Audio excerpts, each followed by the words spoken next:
Welcome in, everybody, to another week of F Buddies with Mike and Andy. Mike, Wendt, Andy Ferg. The F, of course, is for food. Thank you to our sponsors this week, Gary Girolamo Group of Cross Country Mortgage, Ben Franklin Print Company, Jimbo's Famous Roast Beef in Tewksbury, Twisted Fate Brewing out of Danvers, and Rue Family Moving Company. We will discuss all of our sponsors throughout the program. Andy, how are you? I'm great, actually. Yeah? I'm fine. I'm not even mad about anything right now. Really?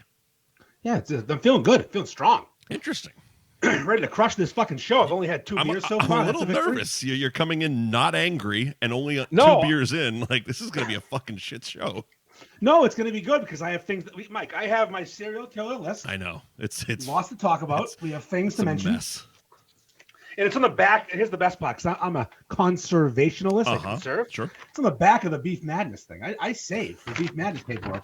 And this is all happening. Not only does he do charity, people, he also recycles. Andy Ferg, man of the people, man of the earth.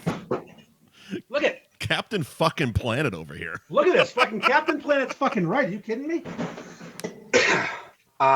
Something really cool just happened. Literally, while we were doing our pre-show Yammering Fest. Yes.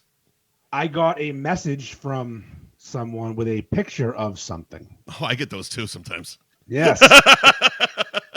It was not a penis like you're used to. No, damn it. Not a girthy cock.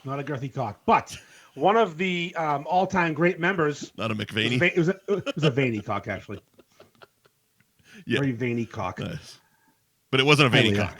Not a veiny cock. What was it? Was so one of the Beef Group legends, Colette, she got this tattooed on her fucking under bicep, like right here. Right there. Is that what you just sent me? Yes, that picture. Let me take a look at this. Was her under bicep tattoo. I stopped by the tattoo shop that was doing it for a second, grabbed a quick vid. It was early, though. Oh, so you were there for this? I showed up for a minute. Oh, okay. She told me she had an appointment at 4 o'clock today. I said, I want to come down and see it because the artist, tall boy, 6'6", that drew this awesome design. Yep. He's also a tattoo artist, and he was actually tattooing his work onto her arm. That is fucking. I'm looking at it right now. That is fucking. Came out incredible. Insane, dude. It was just one of those surreal moments because when he drew this, he was an apprentice. He was an apprentice at the tattoo shop. Yeah. And I asked him. I said, "Would you be able to tattoo this on someone?" And he was honest. He goes, "No, not yet. I'm not there yet. I'm not good enough to. He's not good. He wasn't good enough to tattoo his own artwork." Which I appreciated the honesty because what the fuck you doing? Respect that. Yeah. And it's been a year, and he's now good enough to tattoo his own artwork. Clearly, fucking clearly. Holy shit! I'll post it tonight. I'm gonna do a little. I did a little half-assed influencer video. Take a picture of this, picture of that. Yeah. Suck some dick. But I'm actually good at that, other than some people. Did the TikToks? I haven't done the I use InShot. Then I add the music on TikTok. It's like a 7-app process. Holy shit! My videos are the Modern Butcher Beef of videos. Oh, I gotcha. It's a multi-day, multi-app process, but in the end, they're almost mediocre. Yeah. So Colette has this fucking awesome drawing. The tall boy beef logo, on her like the underside of her bicep. That's like supposedly one of the most painful places to get tattooed. Really? Yeah, it's real soft skin, real soft flesh. Huh. Interesting. Not on me because I'm jacked to the moon. Yeah, I have really, really muscular arms. Like I have 5 arms, not 4 arms. I have it's crazy. Wow. Yeah, that's a good one. And I snuck that in. Bullshit is getting deep in here. Yes. I don't bench press. I don't do push-ups. I push the earth down. You know what I'm saying? Come on. I'm the Chuck Norris of roast beef sandwiches. So that just happened. She sent me the picture. It's done. It looks fucking awesome. I can't wait to see. She's gonna do a review and talk about it, I assume. Awesome. Because that's what you do when you do something cool like that. You make sure people know about it. Right. Obviously. What's the point of doing it unless everyone knows about it? You're gonna fucking hide it? No, you do something so that fucking cool. Yeah. This is I think the third person to get the fourth person to get one of my logos tattooed on them, and the 8th or 9th to get a roast beef sandwich tattoo since I've been doing this. What are the other logos? Well, just one has a sandwich. Ben Franklin Tees Joe has a roast beef sandwich. Okay. Matt, the old owner from Jamie's, has a roast beef with a crown on it because he won Beef Madness that year. Uh-huh. And the others I don't remember. I remember you were doing a tattoo thing when we first met. Yeah, it was like the Superman cow logo. Yeah, Matt Watunsky. Well, he didn't win it. Yeah. But he got it. Like, so whoever won it gave it to him. Yeah, I want to say Ryan something won, and he didn't want it, so he gave it. He told me to give it away to someone, and there was 2 people that wanted it. It's like a charity raffle type of thing, right? Yeah. We gave money to a veterans charity. Gotcha. And so Ryan, what's his name? He won it. Yep. And he gave it back to me to give away. No, someone else won it. Some girl won it. She gave it to Ryan. Yep. Ryan, it's a whole clusterfuck, but 2 people wanted it. One was Harambe. Uh-huh. He wanted to get it, and the other was Matt Watunsky. But because we gave to a veterans charity, and Matt was a veteran, he's a veteran. Yeah. It was kind of a tiebreaker. Well, yeah, he gets it. That makes. He has it on his shoulder right here, on like above his bicep. Right. Which is a good spot because if you get fat or skinny, that doesn't change much. Right. He's done both those things many times since then. My God. And he wears sleeveless shirts and gets beers bought for him for free because it was a 3-way cow. Oh, really? That's nice. Yeah, it's a literally free beer tattoo. Fine by me. Mm-hmm. So that's pretty awesome. That just happened moments ago. The ink's still wet. Okay. The Facebook comments are already coming in hot. Fucking Adam Jumptown's on fire. He's basically saying it's when you said it's the hurts the most if you're a pussy, basically. Yeah. Okay, I have a question. Yeah. If a tattoo hurts a little bit, in certain parts of the body hurt more. Yeah. How does that make you a pussy if you just say it hurts more? Yeah. She was doing it. I watched her do it. I was there when she was getting it done. She wasn't like going, ah! Yeah. There was no tears. Right. It was just, it hurts more than other places. Also, Billy said, talk about the fucking festival so you can stop edging. The festival, Billy. Edging. Edging is when you fuck but don't come, right? Yeah. Edging. Or jerk off and don't come. Yeah. If you do that, there's something wrong with you. Yeah, it's a thing. I know edging is. I learned. Edging. I got that one. The first time I heard that was in a Family Guy episode, and I'm like, "What the fuck? Edging? That sounds all right." Google. Oh, okay. There you go. Our word of the week is from F is for Family. Really? Yeah, I heard that today. I had to Google it. All right. So, the Beef Festival, Billy. BeefFest. BeefFest 2023. Yeah. Not like Wayne Stock, because it's actually going to happen. I'm going to give a quick history because I'm getting some shit from people because... Really? It's not at Bentwater. Are people giving you shit? Here's the thing. On the internet? The Bentwater Festival is still happening, and I am involved. This is a different festival on a different day in a different state 40 miles away. Mm-hmm. Fun thing about the North Shore beef, it travels. It does. And people don't all live in Lynn or near Lynn. So some folks who live near Hampton, New Hampshire, might want to get a beef and drink a beer that day. Mm-hmm. A month later.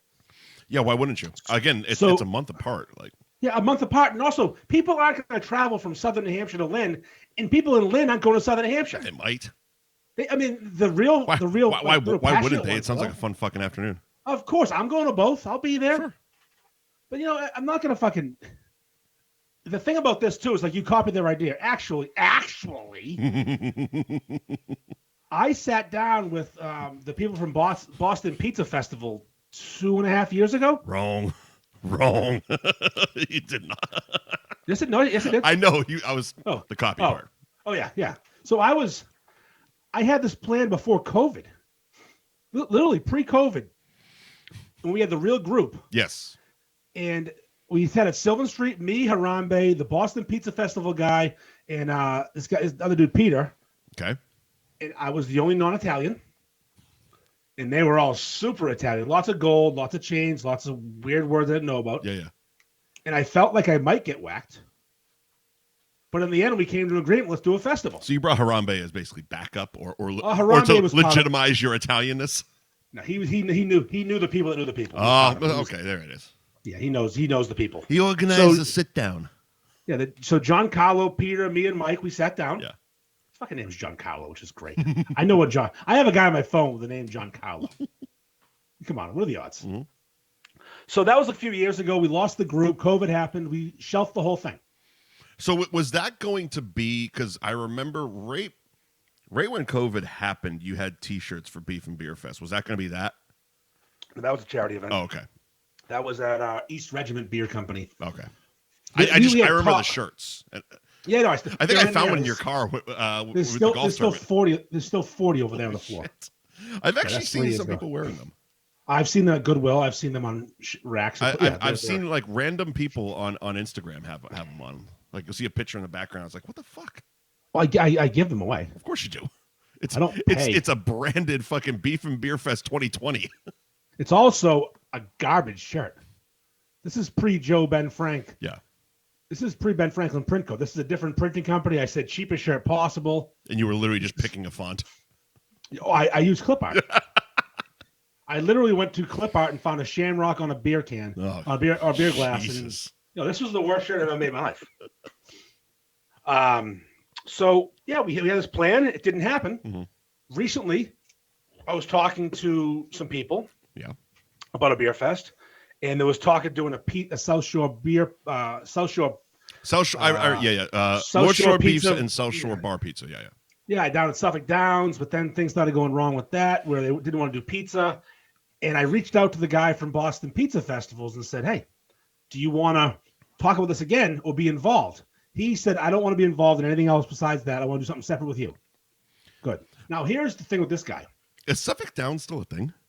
No, they're doing work and renovating it and tearing it down, but they're renting out the field. Oh, okay. So there's no events inside; they're outside. Gotcha.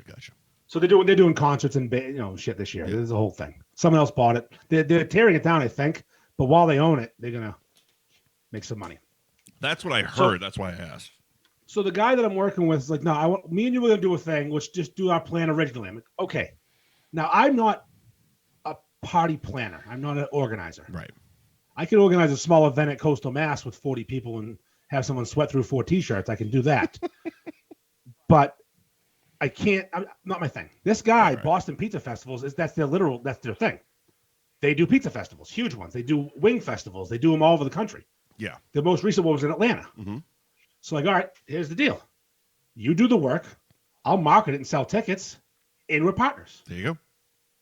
So we're doing that. It's September 9th at Smutty Nose Brewing. Mm-hmm. Locked in vendors as of right now. Nick's Place. Sure.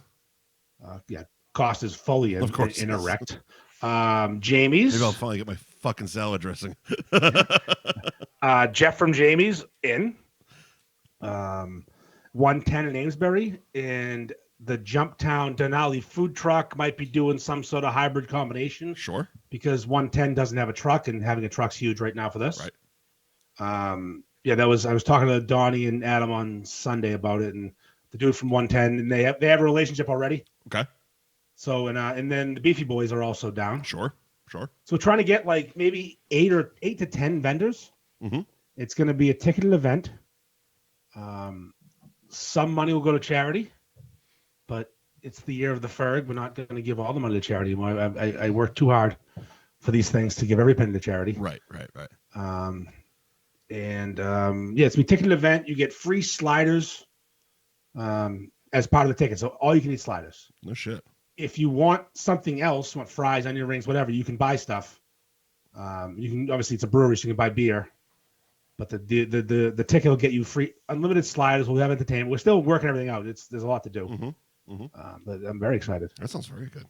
It's gonna be awesome. I like. Have you been to Smutty Nose?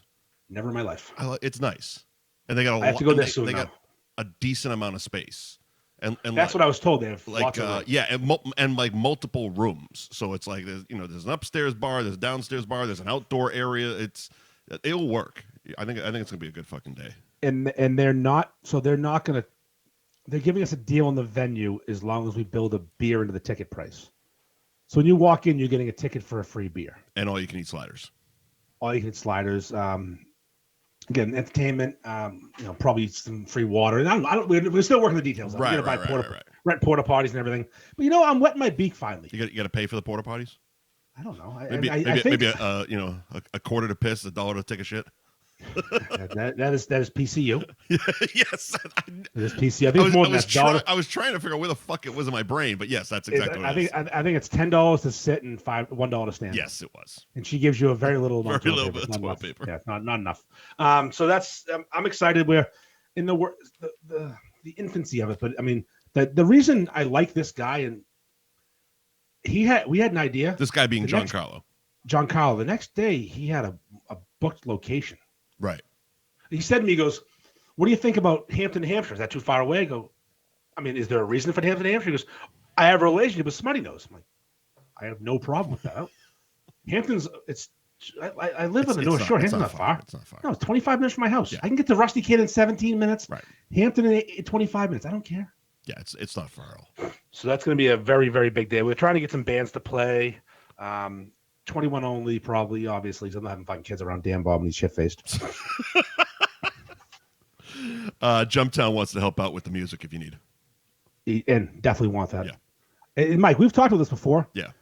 I was at Sylvaticus Brewing in Amesbury last year for a little party there. When he basically just started freestyling, right? I saw the video. Yeah, he just grabbed a microphone. He asked first. Yeah. From the keyboard guy. Yeah. And just freestyled. We've definitely talked about this. Yeah, he killed it. Yeah. That was the day I'm like, I didn't know this kid. I like this kid. Right. Yeah, this is no like, internet people are different. This kid's got far too much confidence, and I love it. Yeah. Excessive confidence. We were at that place in Lowell on Sunday, Navigation, where Jumptown and Denali were there. Yeah. For the food truck, and the guy had the North Shore beef wings. Is it cold up there? You're all fucking bundled up. It was cold, but also when I got the wings from Paul Doobie. He made a North Shore beef 3-way wing and a couple other ones. Oh, that's what I was trying to think. What video did I see Jumptown do? That's the one. He eats wings like a fucking savage. He didn't even do it. Yeah. He sucked the bone. Jumptown. Well, he took the flat and fucking tried to eat it, like peel it off. I'm like, come on, man. You got to know how to fucking break that one fucking bone and pull that out. Also, you can push it down first, then didn't do it. Yeah, I'm watching like, holy shit. He's from Lowell. We've talked about this. So when I got the wings from Paul Doobie, I was talking to Donnie in Jumptown, and just trying not to be awkward. Yeah. And it's cold outside, and the wind's blowing. I bring the wings in, and Petros, Papastavro, he's there, and he's got a dozen or so beers in him, and he's a very chatty fella. And he's rambling and babbling, and I can't. He's got a way of speaking that I don't hear well. Again, I don't watch the internet with sound, but I've seen many of his videos where I'm just like, he's still talking. he kind of drools words out, and again, some of those words are important. I wish I could hear them. Sure.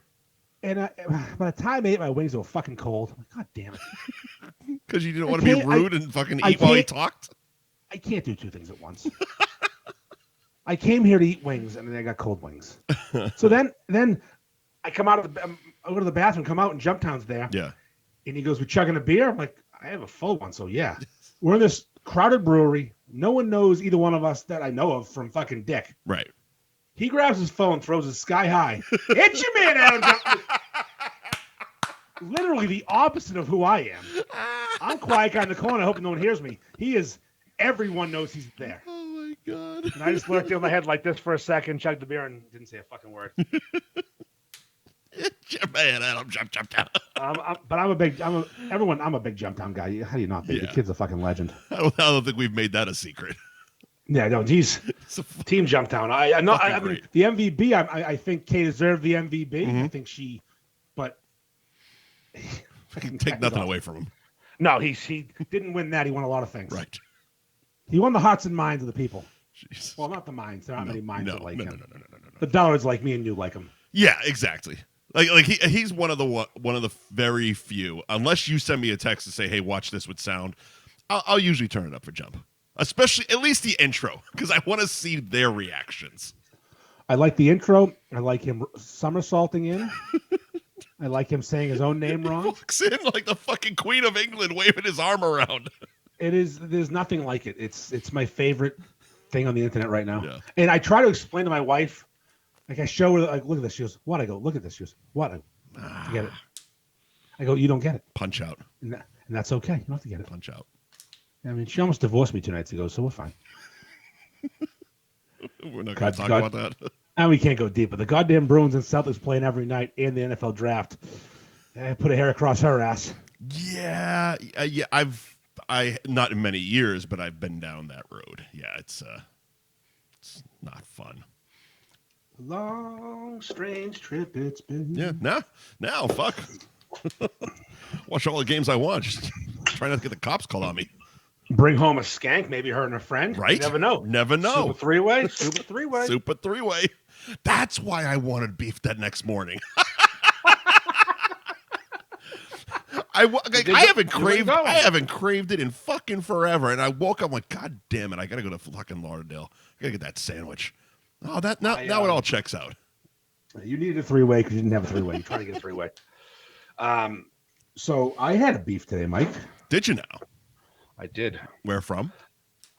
Pete's in Woburn. Mm-hmm. I went there for a purpose. One purpose was about a month ago during a month and a half ago during Beef Madness. Yeah. Pete from Pete's in Woburn, George from Pete's in Woburn, not Pete, hit me up randomly. He's like, hey, can I buy some T-shirts? Sure. I know why he wants to buy T-shirts. He's no dummy. He's from the Athens tree of trying to win Beef Madness. Mm-hmm. And his plan was to buy T-shirts from me and give them to customers. Give them to customers. Hey. Vote for me. Tell your friends to vote for Pete's. Not like other places that will buy your shirts and then flip them. Yes. They try to sell them to me. Sell them to everybody else for more than I paid. For $35, and I charged them $15. Jesus. I charged them $2 more than my cost. Be nice. They turned around and said $35. I said, that's not cool. That's just too much for a fucking shirt regardless. Of course it is. And they were the shit shirts back then. They were the Gildans. Yeah. So Matt Pete's today to bring him his shirts because I feel bad because he wanted them 2 months ago, but I got them to him today. He's got his shirts. He was happy. He didn't care. Sure. And I got a sandwich, but also I got to give him his North Shore Beef's approved sticker. Seen those? I have seen a few of those coming around. Some people don't approve of North Shore Beef's approved. Going back to the Beef Fest talk. Really? Are people on the internet not happy with you? Really? Can't believe it. I can't believe I'm not making everyone happy at all at once. Could it be that people in this community might be taking something a bit too fucking serious? Really? Go on. It's like that SNL skit with Seth Meyers and Amy Poehler. Really? I mean, seriously. I told you this off air, but like I can't imagine what you're going through. Even though I know we talked about you turn the fucking notifications off, but like some of the comments I see, I'm like, what the fuck is wrong with you people? You know what's funny? So like some of the shit, it's like you actually not only had that thought, but thought it was good enough to type out and hit post.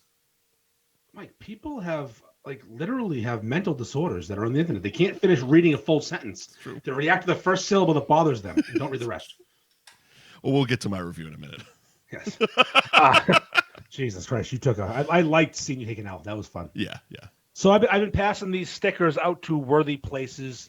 I've handed every place the one they've gotten, everyone except for one. I gave Anthony's in Tewksbury to the guy at Anthony's in Reading and said, give this to your brother-in-law. I'm not driving to fucking Tewksbury. Right. But I'm only giving to places that are good. I'm not. So people are like, oh, what are they for sale? Well, okay, before you get there, so are you giving them to her or are you actually putting them up on the door? I put everyone up on the door besides one. Okay. Modern I haven't put it on Modern yet. And I don't think she's ready to put it on her store because she's scared shitless of selling beefs in downtown Danvers. That's a quote. Sure. I've talked to her and her husband recently, and they're both frightened to open that can of worms. They know it's going to be a fucking tornado of shit. Sure. I was there today to what's the neighborhood like that Modern's in? Because I mean, when they do the beef, it's like a mile-long fucking line of people just waiting all goddamn day. Is it one of those things, or is it going to fuck up the street traffic completely? It's going to fuck up Danvers bad. Can't wait. Mike, you've been to Supreme's, right? Yeah. Can you picture Supreme's? Yeah. Can you look to the right 3 doors down? It's on that street. Oh, so the sidewalk is so fucked. It's on the same side, 3 doors down. It's Rocco's. It goes like Supreme's, Rocco's Pizza, like one a little side street, than a glitterati prom dress shop than the fucking shit show that is going to be modern. What did you just fucking say? Glitterati prom dress shop. There's a prom dress there. There was there. a Family Guy episode where Chris was in fucking Uganda or something like that, and they're on the. You got to be kidding me. They call home, and Stewie goes, "Do the ladies have exposed clitorati?" Never not funny.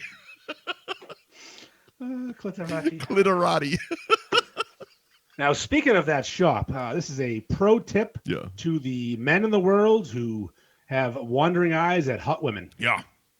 Blinders on when you're driving by Glitterati prom dress shop in the spring. Those are high school students. Oh, yeah. It's a prom. It's a prom dress shop. Yeah, but you be cruising through Danvers. You look to your right. You see yoga pants and tits.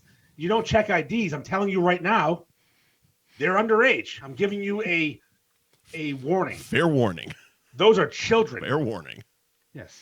So get back to the approved stickers. So I've been passing them around. So here's what I've given. How much does it cost for a shop to get one? Oh, $0.00. Really? I thought about charging because they aren't free for me to make them. Yeah. Not charging like $1,000 to get one, like just so I break even. But instead of charging, Mike, in lieu of charging, on those stickers is this little thing called a QR code. Yes. It's in the bottom. It's small. Mm-hmm. And if you were to scan that QR code with your phone camera, it would open up a link tree. And that link tree leads to the Facebook page, the Facebook group, the Instagram page, the F Buddies podcast, and most importantly, OnlyFans? The motherfucking merch store. The motherfucker. Yeah, so you don't need to charge them for the sticker because you're gonna make it back that way. Yes, that's fine. Yes, I already have. Yeah, it's literally fucking advertising. Craig Mack. I don't know how he knows this already. He's asked if that's Michael Hunt. How do you know about Michael Hunt already, Craig? I probably know. I probably know how everybody's figured it out because it's how I figured it out. Because F Buddies has been tagging him on every episode. I deleted every single tag. Really? That must have been after I looked. After you did, it took 2 seconds. 2 fucking seconds. I wanted so here. All right, real quick while we're here. Yeah. Because we got to be responsive too. I found a person willing to do reviews anonymously who's never done a video review, is not a known person to the group. It's an actual person. I know we're gonna be go Ferg, it's fucking you. No, it's not me. And we're calling him the anonymous beefer. And his name, because you have to have a real name on Facebook, is Michael Hunt, and he goes by Mike. Is his reviews going to include hands with long purple gloves? Literally, probably yes. I'm going to send him some James River Red girl gloves. Yes, I'm doing a full on Phantom fucking poach. Right. But it's not me. It's not me. I didn't even announce it. Someone hit me up randomly because I put it in the comment section. I'm like, oh, we're going to do an anonymous beefer, and the guy's like, can I be that person? I go, here's the rules.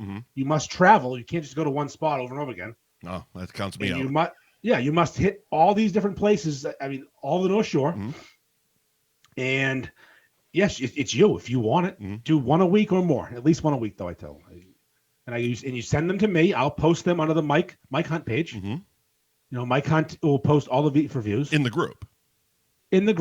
Mike Hunt will post in the group. Okay, all right.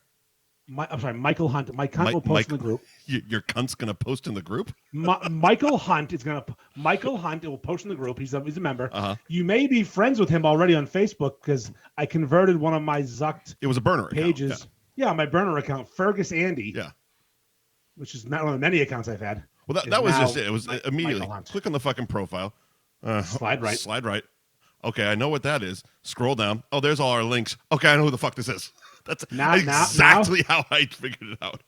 The reason that I changed it all is because he figured it out too fast. Deleted second profile picture. Well, it was so it got the comment right. Yep. And I I'm sitting in my car, fucking all right, cool, like whatever. And I'm like, wait a minute, what did that say? Who's Mike Hunt? And I look back, I'm like, Michael Hunt. What? Click. And I see anonymous beef. I'm like, who the fuck? Okay, I know who this is. Yeah, it's Andy, but not me. It's gonna be there. I've sent him the parameters. Yeah, I've sent him the rules. I said, send me a picture. I do not need a story. I need a review, a picture, a score, and some acronyms spelled out. I will fill in the backstory why you're in fucking Woburn or Salisbury. I will make those reviews pristine. I will Mandy Berg those things. Are you gonna make a fictional backstory for this guy? Of course. Yeah. Okay. Mike Hunt has been everywhere. So's your nanas.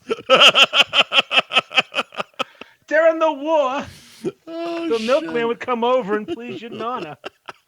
So back to the rollout. So we're doing the approved rollout, and so far it's Modern Butcher has one, Tessie's, Jamie's, 110 Amesbury, Bella's, Londy's North Andover, Anthony's Reading and Tewksbury, and Pete's in Woburn out of the approved places so far, and that's not the list. That's just where I've been. It's just where you've been. Yeah. I'm gonna end up mailing a lot out because I'm not gonna drive to Durham, New Hampshire to give JP's one. Right. They can get a mail one. I'd like to go to Zeno's in Ipswich because I like to go to Zeno's in Ipswich. But yeah. if I can't get there, I'll mail her one. Mm-hmm. Oh, speaking of, when I was there recently, she's finally embracing Zeno's roast beef, home of the gangbang. It's awesome. It's on the menu. Nope, but the shirt's going to be for sale. The one I'm making for her. Well done. She sent me the logo last night. I said, she has an awesome Zorro logo. Mm-hmm. And for the Z, I'm gonna fucking punch that up. Mm-hmm. It's gonna say Zeno's in the front and the back, home of the gangbang, and explain what a gangbang is. Nice. Yeah. Like a lot of what do they call it? Sticks in the fire or some shit like that. Irons in the fire. I'm assuming our friend our friend Michael Rue just joined because someone named I fucks with it just joined the Instagram. And I assume that's Mike Rue. Oh, okay. Because he says I fucks with it. Hey, Mike, check your Venmo. Speaking of your nana's cunt, Gary Girolamo Group of Cross Country Mortgage. Thank you for sponsoring this week's episode. You can find Gary on Instagram at Buy and Refi, and the website buyandrefywithgary.com. Andy, take it away. All right. So the rates are still kind of high. Mm-hmm. Housing prices are down. Inventory is low. Mm-hmm. You can underbid right now. Sure. Inventory is low, but people are desperate to sell. Mm-hmm. For example, my neighbor's house is for sale right now. They were asking $700,000 for it 6 months ago. It's down to $650,000. She's desperate. She wants the fuck out of there. It's becoming a rooming house for people fucking her daughter. It's really aggressive. It's just everyone's there to bang her daughter and no one stays. Thanks for the fuck shack, Dirty Mike and the boys. Her house has become a fuck shack. There's people there all the time. I don't know. Drug dealers and fucking. I don't know what's going on. She wants out. Teresa's a wonderful lady. She wants to go to Florida or where the fuck she's going. But the rates are high. Someone put an offer on the house, and then they try to finance it and said, "Oh fuck, can't afford that." Yep. But you probably could hit the streets, hook a little bit. Start an OnlyFans. Mm-hmm. Get the house because right now that house is worth $700,000. You're getting it for $625,000, maybe even $600,000. Right.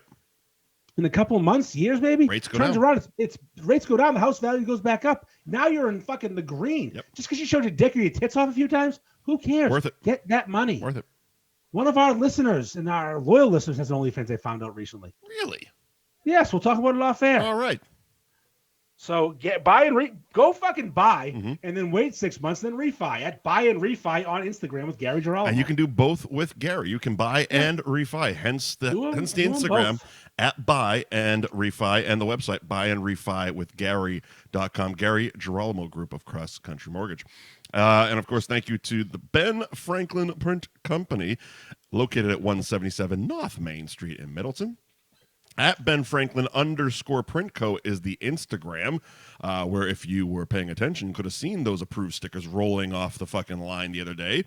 Yep. BenFranklinPrintco.com is the website, and if you mention F-Buddies, you get 10% off your next order, kid. Hold on real quick. Yes. This shirt I'm wearing, Ben Franklin Printco made it. It is over a year old. It's been washed many times. Not a single crack in the ink. I was thinking about that the other day as well, because I've talked about the story when one of the girls came over and I was showing her the shirt, and she immediately grabbed and fucking pulled on it. She's like, "Oh, you know how to test the good quality?" I'm like, "What if it wasn't?" Yeah, don't ruin my fucking I haven't shirt. put that on my back yet, but fucking A, they haven't they haven't cracked. Like, I've worn the Bruins ones all fucking week, over and over, washing them, wearing them, and the motherfucker is holding together very well. They actually get better because in the beginning the ink's a little aggressive. After a few washes, it's like, oh, this is ready. Yeah. I bought an MTV vintage shirt from Old Navy last year for like $12 because I saw it. Right. It's cracked to fuck. Yeah. My beefy.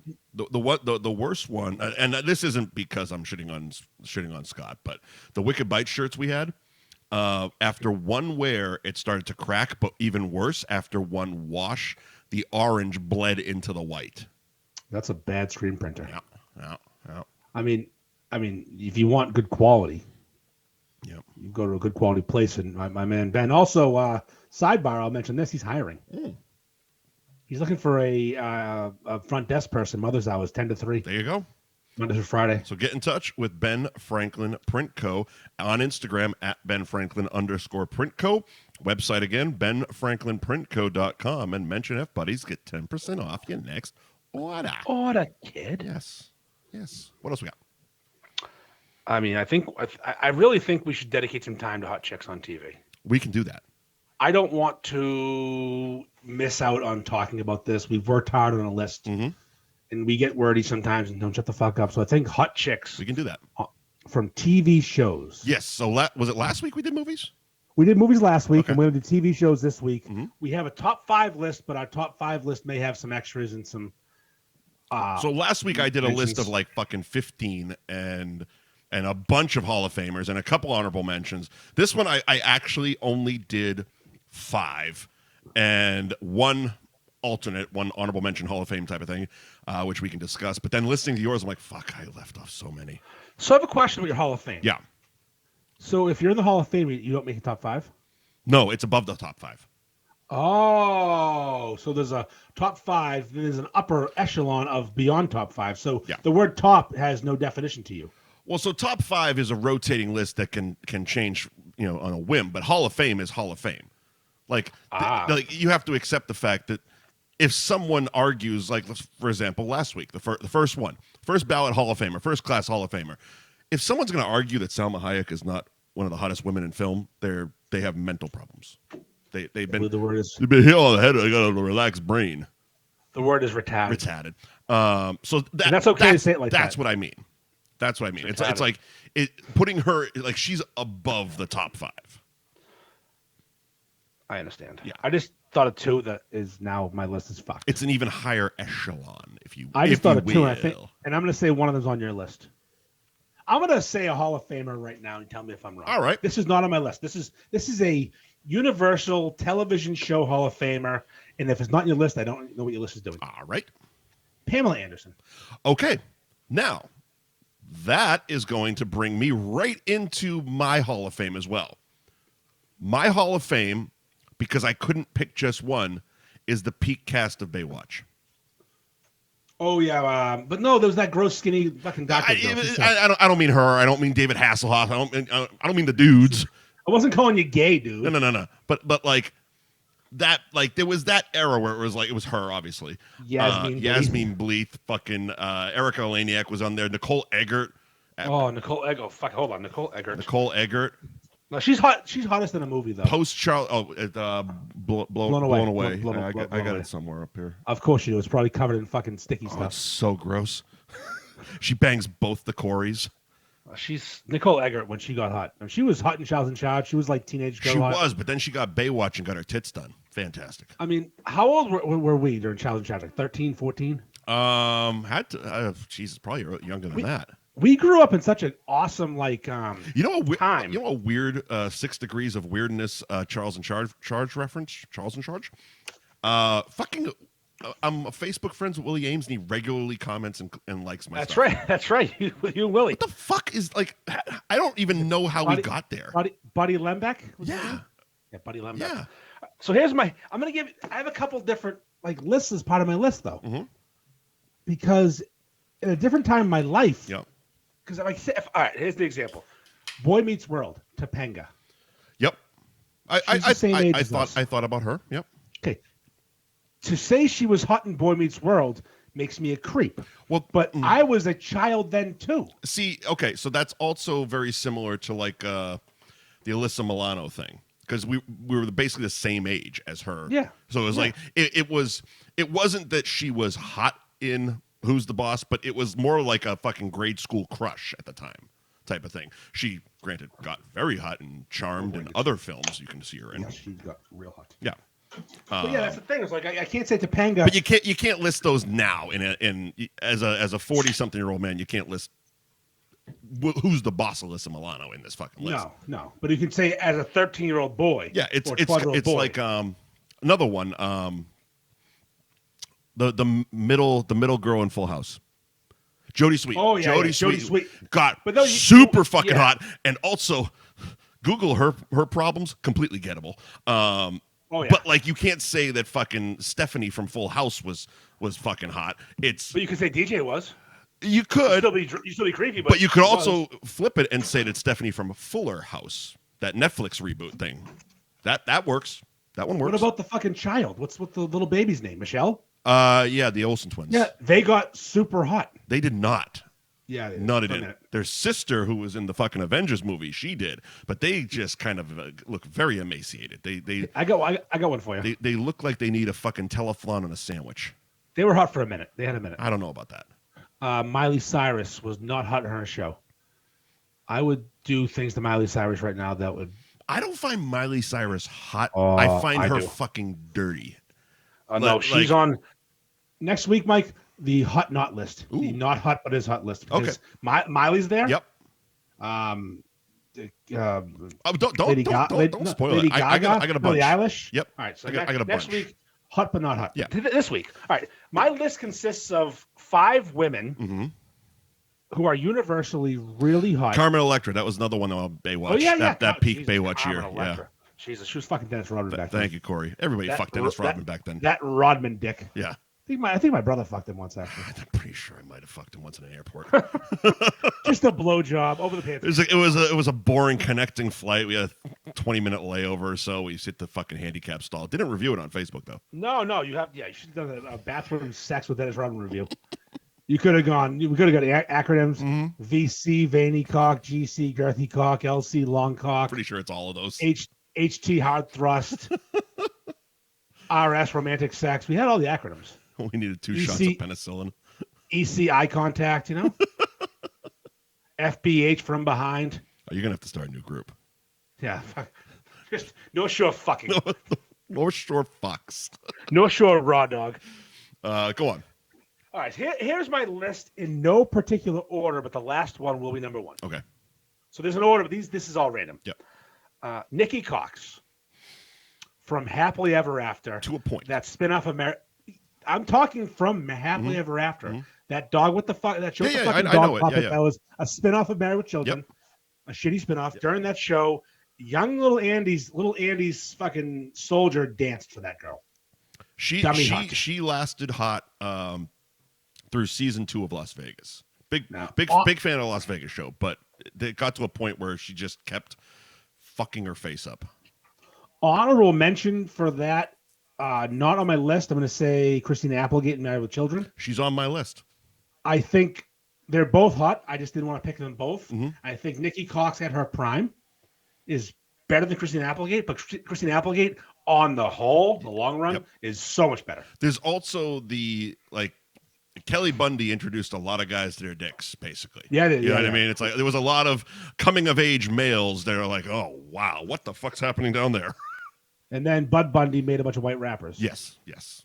So that evened out. It fucked the world up and made our dicks hard. Yep. Without Bud Bundy, no Eminem, no Vanilla Ice. Nope. You know it. Nope. Grandmaster B was your OG. I loved What a plot twist. Grandmaster B. That little midget, this fucking backwards hat, just getting laid now. He never grew. No, he didn't. No. What's his David? David Faustino. David Faustino never grew. He was on still the same height.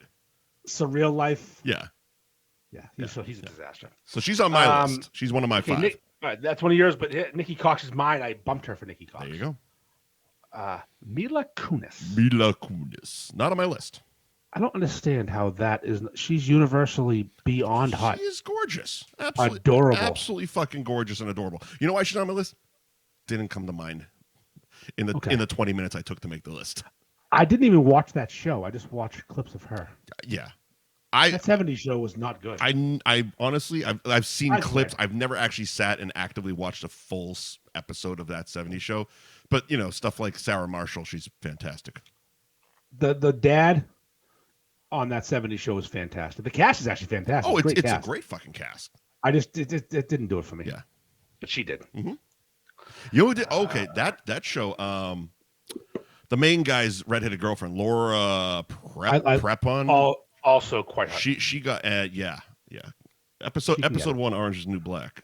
Nice little shower scene there. Laura Prepon can get it. Yep. Next on my list, from Eastbound and Down. Oh God, I can't believe I forgot her. Katie Mixon. Katie fucking Mixon. We did a whole fucking segment on her before. Now, I was in love the whole season. Yep. Found her very attractive. April Big Cannons. And then the last episode, first few minutes, dem titties come out, and it was Christmas morning, like I was a 7-year-old and there was a bike waiting for me. Mm-hmm. That was like my most epic. I mean, oh my God. Yeah. For fucking 10 seasons, I've wanted to see these fucking tits. Yep. And here they are. Mm-hmm. And they're perfect. They're amazing. Some of the best tits I've ever seen in TV. Yep. And then what happened, Mike? What happened after that? Well, then you throw her into the Google machine and realize that's a body double. And find her. After we had this discussion the last time, I made a proclamation on the show that I was going to find out who it was. Even Mr. Skin doesn't know who that fucking body double is. She is unfindable. Level perfect tits. Yeah. What happened? Lost you for a second. Well, something happened. Yep. Check your mic. Check your mic. Yeah, your mic's cutting out because I can still hear you on the Instagram. Something's gone very wrong. Mm-hmm. What's going on? Well, it's the sound. The sound's fucked up. Yeah, it's your microphone. You hear me? Kind of, sort of. Yeah, now I can. Did you touch something? I wasn't on purpose. That's for sure. Never is. I touch things all the time and no one ever yells at me. It's because we're not doing it live in front of a fucking audience. Of 2. Just bear with us for a second. Yeah. I fixed it. We're all set. We're back in business. Fantastic. I was about to jump into my list, but go right ahead. Now that you're fixed. All right, so Katie Mixon. Katie Mixon with them. I'm sure they were fantastic alone. She just didn't want to show them off. Yeah. Because she had a big career doing what, fucking Mike and Molly or some shit? Yeah, she was a sitcom actress. Yeah. She got wicked fat. Yeah. Although the first season or so of that American Housewife, still hot for a big girl. A sexy fat girl. Yeah. A sexy fat girl put on the list. That is a list that exists. That's definitely a list that exists. Because I'm a disgusting man, and I will see a thick woman with weight in the right places, and that's a sexy fat girl. There you go. And I am a non-sexy fat guy coming at you crooked saying this. Mm-hmm. It's misogyny. Mm-hmm. It really is. Well, that's what this show is. Yes. So Katie Mixon on the list. Yep. Number 2 is surprising for me because you actually ranked them, didn't you? No. Oh. I have number 1, but number 2. This is number 2. Okay. Other 3 were whatever. Yeah. Number 2 is surprising because I would not have put her on my list 6 months ago. And she's not new. In fact, she's old. She's older than us. Mm-hmm. My daughter started watching reruns of Friends. Okay. I was never a big Friends guy. We've talked about this. I think the show is not great. But it aged better than I thought it would. It was kind of funny. I was enjoying the episodes. From a certain point of view. What I was enjoying most, though, was Jennifer Aniston's nipples. They were on all the time. They were every episode special guest star. I didn't know that. I don't know how. I didn't watch the show. Right. And here I am watching, and this pretty hot fucking broad with great hair and a pretty face is just dumping them fucking small bees out there, perky bees with headlights. Mm-hmm. Just thick fucking eraser nipples, like pencil erasers. Yeah. And the shirts didn't fit. They were like kids' shirts. Probably by design. And I looked down at my crotch, and I said, "This hasn't happened in a while. A clothed woman making me happy? This is new." I felt blood flow. What kind of how much porn it takes to feel blood flow at 43 years old? Yeah. It takes 10 minutes of watching everything to even see a movement. Multiple Here I am screens. going, what the hell's going on? Yeah, I'm on every. Fuck, we're going all down the map, and no, Jennifer Aniston nipples just walking around peacocking. Just did it. Hard to argue with that one. Mm-hmm. I mean, you make it move. That's the natural barometer right there. Literally. Like a cold room in here. My nipple's hard. My big nipple down south. My nipple I piss out of. All right. Next. In my number one hottest girl in TV history, and it's not close, from the show True Detective. Oh, yes. Alexander Daddario has the greatest body and tits in TV history. I was really upset that I forgot to put that one on. Yeah. She's also gorgeous. Yep. Also a brunette, which is my thing. Yep. If I was to draw a hot woman, and like if I could make her like Weird Science style, the end result would be Alexander Daddario. She also Alexandra Daddario, not Alexander. So that's a guy. During COVID, she started a YouTube page, which was basically her basically what everybody does in social media, filming your life. Here's what I'm doing today. I'm sitting by the pool. Here's what I'm doing today. And she came across as a very cool chick in one fucking segment where she's sitting there wearing a bikini and she's with someone else. It was either a sister or a friend or something like that. And they made reference to maybe you should cover up. And she goes, what? They've seen it all before. I know what you fucking Google. And I'm like, God damn it. That's outstanding. Self-awareness of that shit. Quick sidebar on that exact topic. There's a whore on Instagram who goes by the name Trippy Bree. Trippy Bree. Yeah, _BRI, I think. And she posted a thirst trap picture about her tits and said, would you like to see them? And then linked to OnlyFans as they do. As you do. And I was drinking and I said, well, I've seen them before. And I said, I have Google. I've seen them. I actually commented that. Don't mind seeing them go on. Did you really? Yes. With the North Shore Beef's verified account, the big one. Yeah. I've seen them. And then the next morning, I'm like, I should Google again. And I came across what was not pictures. Videos. Of her getting pounded. 17 minutes of her getting beat up with a big old dick. Holy shit. That is a long fucking video. I mean, I'm not a dick guy, Mike. Yeah. This guy had a great dick, though. It's one of those things you just be like, good dick, bro. Like I'm looking like this guy has a soft, like it was a handsome cock. Yeah. Like, not the one color, good shape, not too heady, not too. It was also the size of my fucking leg. What's the name of this winner? Trippy Bree. Trippy Bree. All right. TRIPPIE _Bree BRI. She does a lot of sexual videos, licking lollipops and doing yoga. But you know what? Yeah, you're gonna want to look. If this week's recommendation is Google Trippy Bree gets fucked and click the videos because it's not that hard to find. Right. And I found them and I immediately sent them to Harambe and we both follow her because she's fascinating. Yeah. And he writes back, "Fuck, I just jerked off." And then he writes back, "Fuck, I'm doing it again." So that's sidebar. Yeah. That's my list. That's yours, huh? If I can name a couple quick.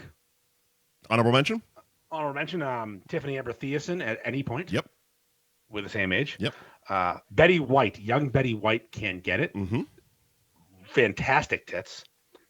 Sofia Vergara. She's on my list. Is real hot. Yep. Dummy hot. Yep. Zoe Deschanel. Dummy hot. Yes, I'm young now. Yeah. Zoe Deschanel, big fan. She's cute. Now I have a side list. Oh, also hold on. Jenny McCarthy. Yeah. Yep. But side list. Yep. 2 newscasters, one old, one young. All right. Younger. Katie Couric in her prime, fastballs all day long. Holy fuck. Katie Couric was a smoke when she was hot. Now she's old. Yeah. Currently, though, the CBS Evening News with Nora O'Donnell. Oh, Nora O'Donnell. Nora O'Donnell. A knuckle fucking biter like Leo. She has got some shit. Oh, she's an attractive woman. And she's not for everybody. She's a thin bitch. Sure. And she's 50 years old, but there's something about those eyes. Oh, Nora O'Donnell. Hello. Hit me up. Slide in the DMs, Nora. Slide in those DMs. They are open. And we can't have sex, but I can send you someone else's dick pic. I will send you Mike's dick pic for a picture of your tits. Go. It's a barter. It's a barter and trade situation. Never mind, because my dick pic, that's cheating, but your dick pic is not cheating. It's just sharing. You guys want Mike's dick pic? Jesus Christ. Just send me your tits, and I'll send you Mike's dick pic. We're sharing. I mean, many people have learned you're just going to fucking ask. After, on Tuesdays around 10 o'clock, if you want Mike's dick pic, slide in. Slide on in. Guy or a girl? You're getting it. You want it? Yeah, sure. Here you go. There you go. Hold on. Move the wrapper of McDonald's out of the way. I got a Big Mac. Hold on. Move a Big Mac. I got a dick pic for the Big Mac. It's all right. It's fine. All right, my list. Your list, top 5. Let's go. 2 of them already been named. Right. Sofia Vergara and Christina Applegate. So wrapping them up, I had to actually Google how to pronounce her name, her last name. But it's Emmanuel Shrieky is how it's pronounced. She's Sloane from Entourage. Oh, good one. Yep. Very good one. Yep. Oh, she was hot. Fucking stop, Sloane. Oh, Sloane. Seth, if you're alive. Seth Green being just cruising through. Tell Sloane I said what's up. Is one of the greatest dick moves ever. Yep. So hot. Kat Dennings, 2 Broke Girls. Okay, yeah, I love those tits. Kat Dennings, fantastic. Big Kat Dennings. Oh, yeah. Big Kat Dennings guy. Yeah. She didn't age well, but at her peak. Yep. And wrapping up my list is Betty Gilpin, who was in Glow, the Netflix female wrestling, the blonde. I watched it. I watched one season 3 years ago. I don't remember. Throw Betty Gilpin into the Google machine. Betty Gilpin, fantastic. And then my Hall of Fame / honorable mention was the peak Baywatch cast. I think the whole cast gets put in one class. Yeah, it's a one class thing. Yeah. Honorable mention, Sweet D from Always Sunny. Yeah. She can get it. Yeah. Always could. Yep. She's good. I'm trying to think who I used to jerk off to. The show The Grind. I can't name a person from that, though. Besides the guy from The Real World. Eric Nies? Yeah. I mean, he was he slowed me down. I wouldn't stop, though. I just wait till he was off screen. Corey's looking for the spelling again. Is it Sky Bree? Oh, Trippy Bree. Trippy TRIPPIE _BRI. Trippy Bree on Instagram. Trippy Bree. It's spelled. And like then you were to Google her, you would find her taking a giant perfect dick. Now, the guy had one of the best dicks I've ever seen. It's a well-laid cock there. Can you imagine, like this regular dicks, ugly dicks? This guy had a fucking dick. No. Good for him. Good for her. Why is Will calling me? He knows it's a Tuesday night. Good for everybody. He's watching on Instagram. What's he calling for? What the fuck is wrong with him? He probably wants to know the guy's name, whose dick it was. Oh, speaking of your friends. Yes. Your idiot friend, fucking, what's his name? The fat one. Rich? Rich, yeah, thank you. By the way, it's Raining Men. What? You know I'm going to find a gif of you with your mouth open. Oh, yeah. Oh, absolutely. It's Raining Men. It's one of the best songs ever. Here's Rich. Yeah, it's Raining Men. Fucking the Weather Girls. Oh, I meant to circle back to something. Yeah. I forgot to mention it during, so the charity we're going to work with for the BeefFest 2023. Do you know who Mark Fuckerell is? Yes, I do. Okay, Mark. Me and Mark are pals. Yep. I actually worked in his house. Good guy. Yep. He lost both his legs in the marathon bombing. Yes, he did. He was a roofer from a company in Peabody. Just a regular guy, not a paid actor like these fucking idiots who think that's all fake. He's a person, a real person. We have friends that mutual. Can we also pause for a second? Because the auto captioning on Facebook said Mark Fuckerall. Mark Fuckerall, my boy Mark Fuckerall. Fuckerall. Mike Fuckerall. Mark Fuckerall with a C. Yeah. So I wanted to give to a charity. So I saw in the news recently that prosthetics don't last forever. Yeah, sure. You must replace your prosthetic, and it costs a lot of money, and it's a whole thing. Yeah. So I reached out to Mark because he's a double amputee with 2 prosthetics. Mm-hmm. And I said, what charity do you think I should give to? Because I want to give to the... I asked people who know things about things. Right. Phone rings immediately. I'm in the throes of it in Salem, having a guy yell at the bartender. We'll get to that later. Yep. I can't answer. Next day I call him.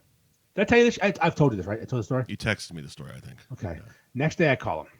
Now, backstory, Mark Fuckerell is a double amputee from the marathon bombing. His wife is a congenital amputee. They call it congenital. You're born without limbs. Oh, born that way. Born without limbs. So if you see Mark's wife, she has no arms. Mm-hmm. She's missing her entire right leg and 90% of her left leg. Yep. Her wedding ring is on her toe. Interesting. Yes. Beautiful girl, though. Mm-hmm. Face. Yep. Face, jeez. That's the backstory. It's kind of important. Mm-hmm. I call Mark, finally get back to him, yep. and he answers, really good guy. He's like, hey, what's up, Ferg? You call at the absolute worst time. I said, okay, I can call back. No, I'm walking in the jewelry store with my wife. Mm-hmm. I go, all right, go ahead. He goes, no, it's fine. She can't steal nothing. She can't steal nothing, Mike, because she has no fucking arms. It's the funniest joke I've ever heard in my entire life. And that sentence alone tells me why I love Mark. Right. He's such a fucking dude. He's one of us. He's just a North Shore douchebag who would say the funniest joke ever. And I'm sure she's heard it, and it's not offended. Like, no one's offended. Right. It's just perfect. Yeah. She can't steal nothing. Can't steal nothing. The greatest. That's the greatest thing I've ever heard in my life. And he's wicked inspirational. He's actually starting a social media of his own, which is why we're giving him the money. Interesting. It's for mobility issue people. Like, is he making a Facebook? It's basically how Donald Trump has Truth Social. Okay. Trump started his own social media. It's basically that. It's a smaller version. It's an app for a social media platform. Gotcha. Basically Facebook, Twitter, one of those. Sure. It's for people with mobility, disabilities, or issues, which is anyone in a wheelchair, old, young, amputee, anybody. What he was telling me was that there's no place to learn about what to buy for a wheelchair, where to get stuff, and all these different ailments or different people that have issues. I mean, I don't know shit about shit, but I would say, couldn't a doctor tell you that? No, that's what he told me. He said it took him 3 years to figure it all out because the doctors know what they know, but they don't know everything. Right. And the people who go through it know everything. So he's starting this thing where everyone can have a platform to say, no, that wheelchair sucks. No, that you need this and this and this. And he's spending all his money to set this up. And I'm like, well, it sounds like you're the worthy person to get some shekels from this party. Some charity. Yeah. So he's going to be our benefactor. He's your guy. I don't know what he has charity. It's all in the infancy, but we have 4 months to figure it all out. Sure. And I'll just take the money as the Go Fuck Yourself Foundation. Right. And hold it until he's ready. Exactly. But yeah, Mark's the man. He just did the marathon on. That fucking joke is fantastic. Do you know how I met him? No. I did his gutters. Yeah. And it was on December 23rd, whatever the year was. It was got to be 8 years, probably 2012, because he was fresh out of the. When was the marathon bombing? 13. Okay, so probably 2014. It was not long afterwards. Mm-hmm. And I found out while we were there that he's a marathon bombing victim. He wasn't advertising that. We gave him a price. And I remember looking at my brother. We're done with the job. And I go to my brother. I go, this guy lost both legs in the marathon. It's 2 days before Christmas. We definitely aren't charging him, right? And he accepted our estimate. He was going to pay. Yeah. And my brother goes, yeah, we definitely we can't charge this fucking guy. We can't. I mean, we had a good year. This is direct help. Right. He got money from the one fund, but that runs out eventually. Right. And it wasn't a ton of money, but we can't. So I walked up. He had the check already written. Mm-hmm. And he hands me. I said, I'm not taking that. And he starts getting me. He said, no, you have to take it. He goes, fuck you, dude. You can't take that. I go, no, fuck you. I'm not taking your fucking check. No. Go fuck yourself. And we had this back and forth. There was two North Shore assholes with the exact same attitude and accent. Because he's literally me. He's a roofer. Right. If I had no legs, he'd be me. Or if he had legs, he'd be you. If he had legs, he's a roofer. I'm a gutter guy. Whatever. Yeah. And we had this back and forth. But eventually I won. I did not accept this check. And I go, hey, our Christmas party starts in 1 hour. Hooters, Cabaret, Golden Banana. Be at one of those places. We exchanged numbers. We texted a bit, and we've actually maintained a little friendship, which is nice because he's a good shit, and he's the person that if you need someone to know where to put money for something worthy. Right. He's the guy, and yeah, we're gonna take care. We're gonna take care of Mark. Good. Because he's the man. Fantastic. Speaking of taking care of us, not a gross segue this time around, but thank you to Jimbo's Roast Beef and Seafood, located at 616. Take your time. 616. Take your time. 616. Oh, okay. All right, so let's do that over again. Thank you to Jimbo's famous roast beef and seafood located at 616 Main Street in Tewksbury. Their hours are, let's see, they open at 11 a.m. every single day except for Sundays. Monday through Thursday, they close at 9 p.m. Friday and Saturday, they close at 1:30 in the morning. And on Sundays, noon to 9, according to their website. You can also order online for pickup or delivery by going to jimbosroastbeef.com. You can call in your orders to 978-851-3266. And you can find Jimbo's on Instagram at Jimbo's Roast Beef. Thank you, of course, to Twisted Fate Brewing, located at 120 Andover Street in Danvers. Let's see, their tap room hours are Thursday and Friday from 2 to 9, Saturdays from 11 to 9, Sundays from noon to 7. You can go to Twisted Fate's website, twistedfatebrewing.com, and actually use the locator to find out what liquor stores do carry Twisted Fate Brewing. Find them on the Instagrams at Twisted Fate Brewing. And, of course, thank you to Rue Family Moving. They are covering Vermont, Maine, Massachusetts, and New Hampshire. Give them a call for a quote, 978-398-2784, or go to their website, ruefamilymoving.net, and you can get your quote right there on the website. They are also on Instagram at Rue Family Moving. Thank you to our sponsors.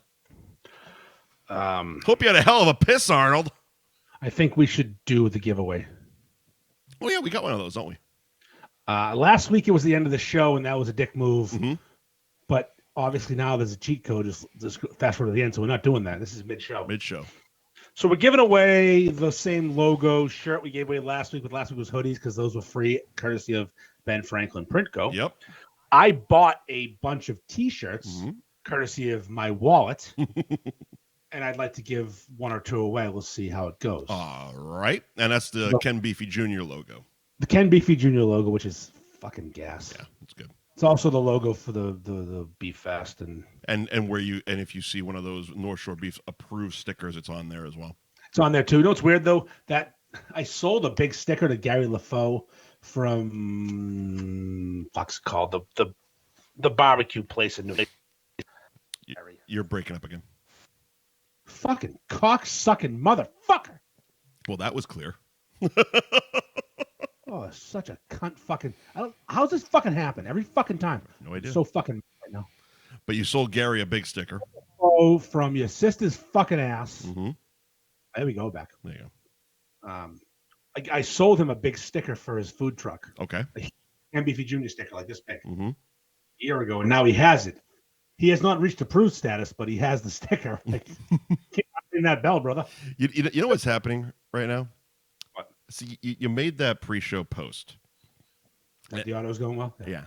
That I wasn't blackout drunk and that we fixed our audio issues. And you've been having audio issues for the last half hour. I mean, I think they're good except for when I touch the thing. Stop touching it. Mike, my hands are active. Grab a beer, man. I've had many of them. I've had too much. So I'm pissing during the show. An hour rings. I'm fucking half drunk and I've had too many beers. The giveaway. The giveaway, yeah. You're giving away a couple of Ken Beefy Jr. Yeah, a couple t-shirts. Ken Beefy Jr. t-shirts. Right. So last week the answer was your nonna sucked a dick. Yes, it was. Because your nonna, your grandmother, if you're Italian. Because they have. Because you exist, that means she was good in bed. Mm-hmm. She definitely was a giver. Because they make meatballs, they make sauce, they cook for the family, they suck dick. They suck dick. Okay, now we're going to go to a different part of the Mediterranean Sea. Mm-hmm. We're going to visit Greece. All right. The Greeks are known for inventing a certain thing. Yes, they are. When Alexander the Great was conquering the world. Salad. Alexander the Great was conquering the world. He brought along young boys that looked like girls. Interesting. They were not there to fight. They were there to fuck. The Greeks invented anal sex. They invented gay anal sex. Okay. It's fact, not opinion. So it's actually he brought his own harem of young boys to fuck. Yeah, you couldn't bring girls. They were home. They could be in the battlefield. He brought both. Oh, they were cleaning the fucking dishes where they fucking belong. So that's the thing. If you watch the movie Alexander the Great with Alexander with Colin Farrell, yeah, is that who's in it? Yeah, he was fucking boys in that movie. Interesting. Lots of boys. Yeah, that's a fact. The Greek sneak is a joke. It's like don't bend over near a Greek. The Greek sneak. I don't know any of this. The Jews of the Mediterranean. Okay. For different reasons. Yeah, I'm very, very few Greeks in my life. Well, now I grew up in Peabody. Yeah. We were sick with Greeks. Mm-hmm. Paleologus Street alone had every Greek. No shit. Yeah. Walnut Street, Tremont Street was Portuguese and Greek. It was awesome. Mm-hmm. Machete fights, great time. Yeah. Here's the thing. I knew a lot of yayas. Yia. That's the word you couldn't pronounce. I texted Mike the phrase that pays, and he didn't know what the word was. Oh, Yia Yia. Yeah, no, it's a Greek grandmother's a Yia. Yia. Now, here's a funny thing, too. My wife is Greek. Yeah. She has a Yia. Mm-hmm. And I told her the phrase that pays, and she got real mad. was this one of your meltdown fights? No, this was, you can't do that. I said, I'm doing it. You get over it. I don't have a Yia. You get over it. Actually, I had a Yia. So me and Harambe have a very long history. Even though he's not that old. Me and his brother were best friends growing up. Uh-huh. And his uncle is married to my cousin, which is why we're kind of related. Yep. So his uncle's mom is Yia. His Yia. Is he Greek? Harambe is Greek and Italian, yeah. Oh, okay. All right. His uncle's mom is Yia. Okay. It's his grandmother. Mm-hmm. My best friend growing up, Tony, his brother's mom is Yia. Mm-hmm. Grandmother's Yia. Yep. I didn't call her Catherine. I called her Yia. She was my Yia. I was around all the time. She's a great lady. Before you continue, I just want to bring up the fact that not only do we have a roast beef sponsor, you have a lot of connections to roast beef places. You're about to talk about a lot of people's yayas. Listen, I'm not saying it's your yaya. It's a yaya. A yaya. But I'm going to say your because it's funnier. Yep. There's also a lot of Albanian beef shop owners nowadays. I don't think they have yayas. They probably have something else. Okay. It's probably similar. It's something like yaya. Yaya. The phrase that pays. Yeah! We've been skirting around the issue for a bit here. Uh-huh. The phrase that pays is? Tomorrow when I post and ask the question, it's going to say, your yaya, blank, blank. Blank, blank. And this is the phrase that pays. Are you paying attention? Mm-hmm. Your yaya has tried anal. Your yaya has likely had a dick in her ass. 3 blanks. Blank, blank, blank. No, it's tried anal's going to be fine. Has tried anal. Tried anal's fine. I don't need has. I mean, there's a Greek person. Greeks love ass sex. And they're also super masculine and hetero back in the day, like in the 40s. They weren't gay. No gay Greeks, just Alexander the Great. Mm-hmm. Your yaya tried anal. She definitely would let your papu slip in that uncircumcised hairy dick into her fucking rectum. Oh, Jesus Christ. Your papu fucked your yaya in the ass at least once. Even for a second, they tried. Through that big, thick, unclipped cock in her. It's just a Greek fucking dick. He popped with his big nose and his big dick. Pulled his fucking foreskin back and slid the tip in. I mean, just that fucking Greek Orthodox fucking hammer just sent it home into your yaya's shit pipe. And, she wasn't ready for it. It could have been the wrong hole situation. Could have been. Because he was, I love seeing who joined at this time. Volo Pizza in Swampscott. Welcome to the conversation. Hello. Last week was Nana Talk. This week is Yaya Talk. Yaya. Listen to last week's episode to hear what your Nana did. Your Nana's tried it in the shitter once or twice. No, Nana likes sucking dick. Oh, did I say Yaya? Yeah, you're Nana. Yeah, Yaya's into anal sex. Gotcha. So your Nana sucked the dick. when I ask and I say you're Yaya and ... twice. Yep. Tried anal. Phrase that pays. The correct answer is tried anal. Now we're giving it away. I feel like we should make people work. But you know what? We're men of the people, and you can just. I'm going to put it on Facebook. Answer it. It's on Facebook in the Beef group. It's going to be around 2:00, like I do. Your Yaya tried anal. Yeah, I know you said the last time you were going to post it in Facebook and Instagram. I don't even think you got to Instagram before we had the winners. It was in the story on Instagram, so yeah. Yeah, but like they were on it. Kay Hathaway, hey, MVBK, has joined the most terrifying point in the conversation. Welcome to the party. Kay, do you have a Yaya? Did she try anal? Is Kay Greek? I don't think so. She looks super Irish. Well, just like I do. If you got a Yaya, she's tried it in the shitter. Don't worry. Your Grammy or your Gram probably did cocaine. That's next week. Or no, what did they do back then? Opium? She probably did opium. She's done a couple of lines off of the old jazz musicians' dicks. Your Grammy loves drinking whiskey and doing cocaine off jazz musicians' dicks, and then they fuck her in the ass. I used to like smoking marijuana cigarettes with the jazz musicians. So that's the giveaway. Phrase that pays tomorrow, 2:00. Phrase that pays. Your Nana. Hold on. Kay's Greek? Not your Nana. Kay is not Greek. Get fucked. Kay Hathaway is Greek. Oh, LOLK. I keep saying your Nana because we spent 3 weeks talking about your Nana sucking dick. But, yeah. Okay, so your Yaya. Your Yaya. Tried anal sex. Is that the phrase? Audio's fucked again because fuck this fucking world. I'm hearing it. You're okay at the moment.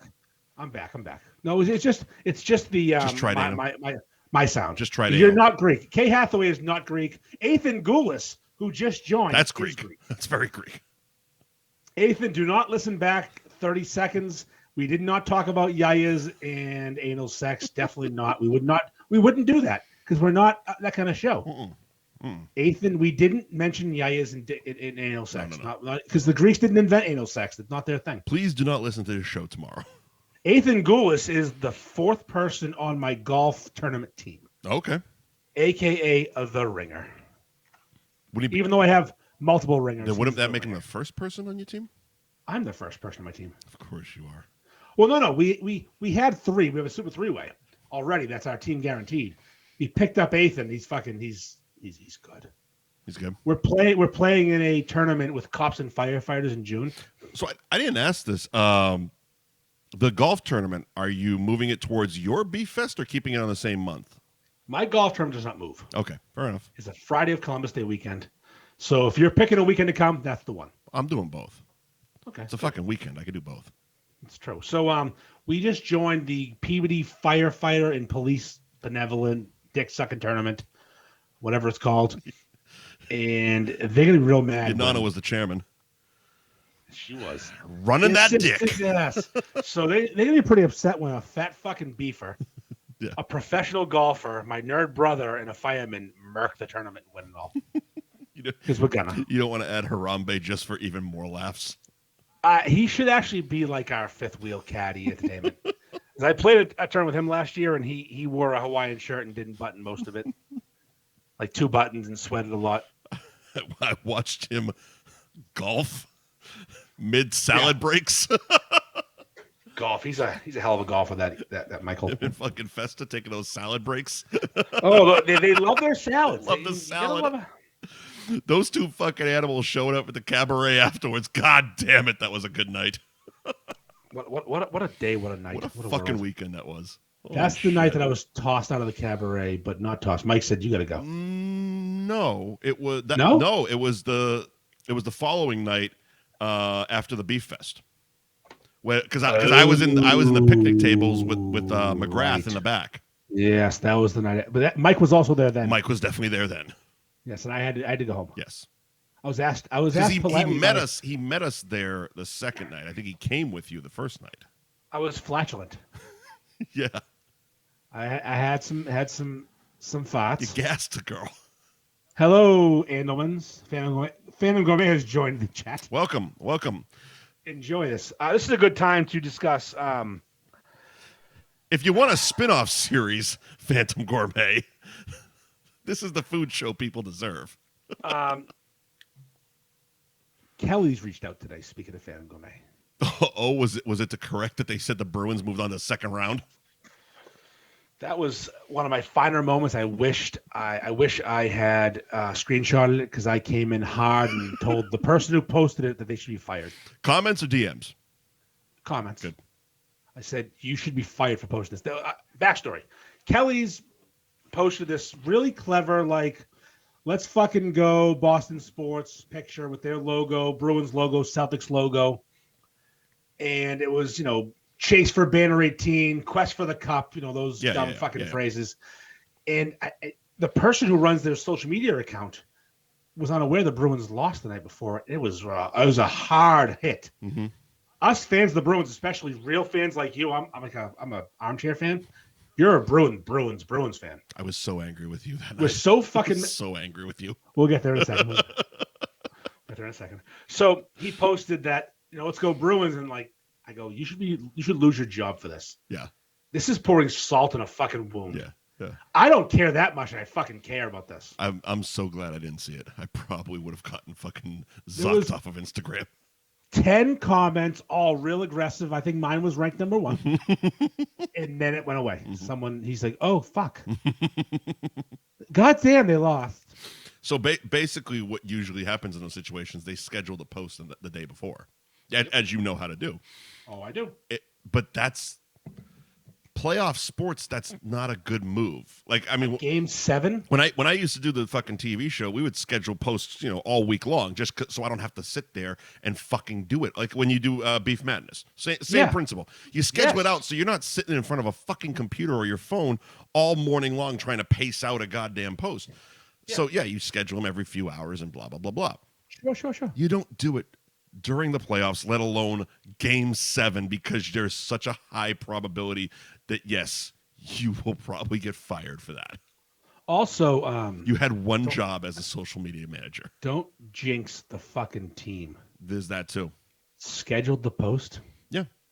No, Mike, they did the whole fuck. They photoshopped up the whole thing. They already said it's one of those. It's there. That's the social media version of the guy getting the fucking tattoo in the first round of the Stanley Cup. I don't mind the Photoshop. It's a scheduled post that bothers me. Yeah. Oh, 100%.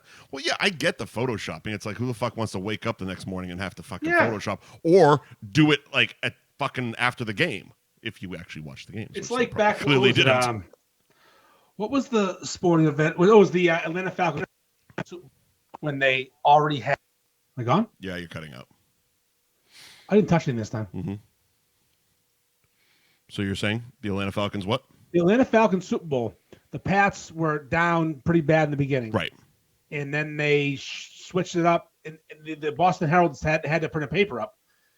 Yeah. Oh, here we go. Yep. They had to print the paper, so they put it. They released the early release paper that we'd lost. Yep. Picture of Brady in the cover, hands in his head, post pick 6. Yep. This is the same thing as that. 100% the same thing as that.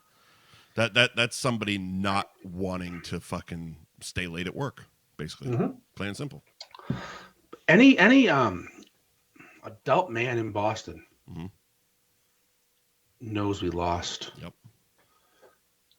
You got to clean it up. So here's the thing: if you're going to make social media posts about local sports, it has now become part of your job to know the outcome of the game.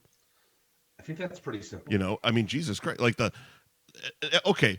Kelly's social media manager, but the fucking Herald, like that, you had one job, pal. Report. Well, the Herald has to have the early edition out, and they just assumed the outcome. Exactly. There's 3 editions. There's one fucking 1 star, job. 3 star, 1 star, 3 star, 5 star, and the 1 star hat. This is the one that goes further away. Always fuck shit up. I remember. Of course they do, because the 1 star. I remember when the Bruins got Jerome McGinley, and it was like a fucking 1 a.m. trade, and it had been going back and forth, basically similar to the Super Bowl.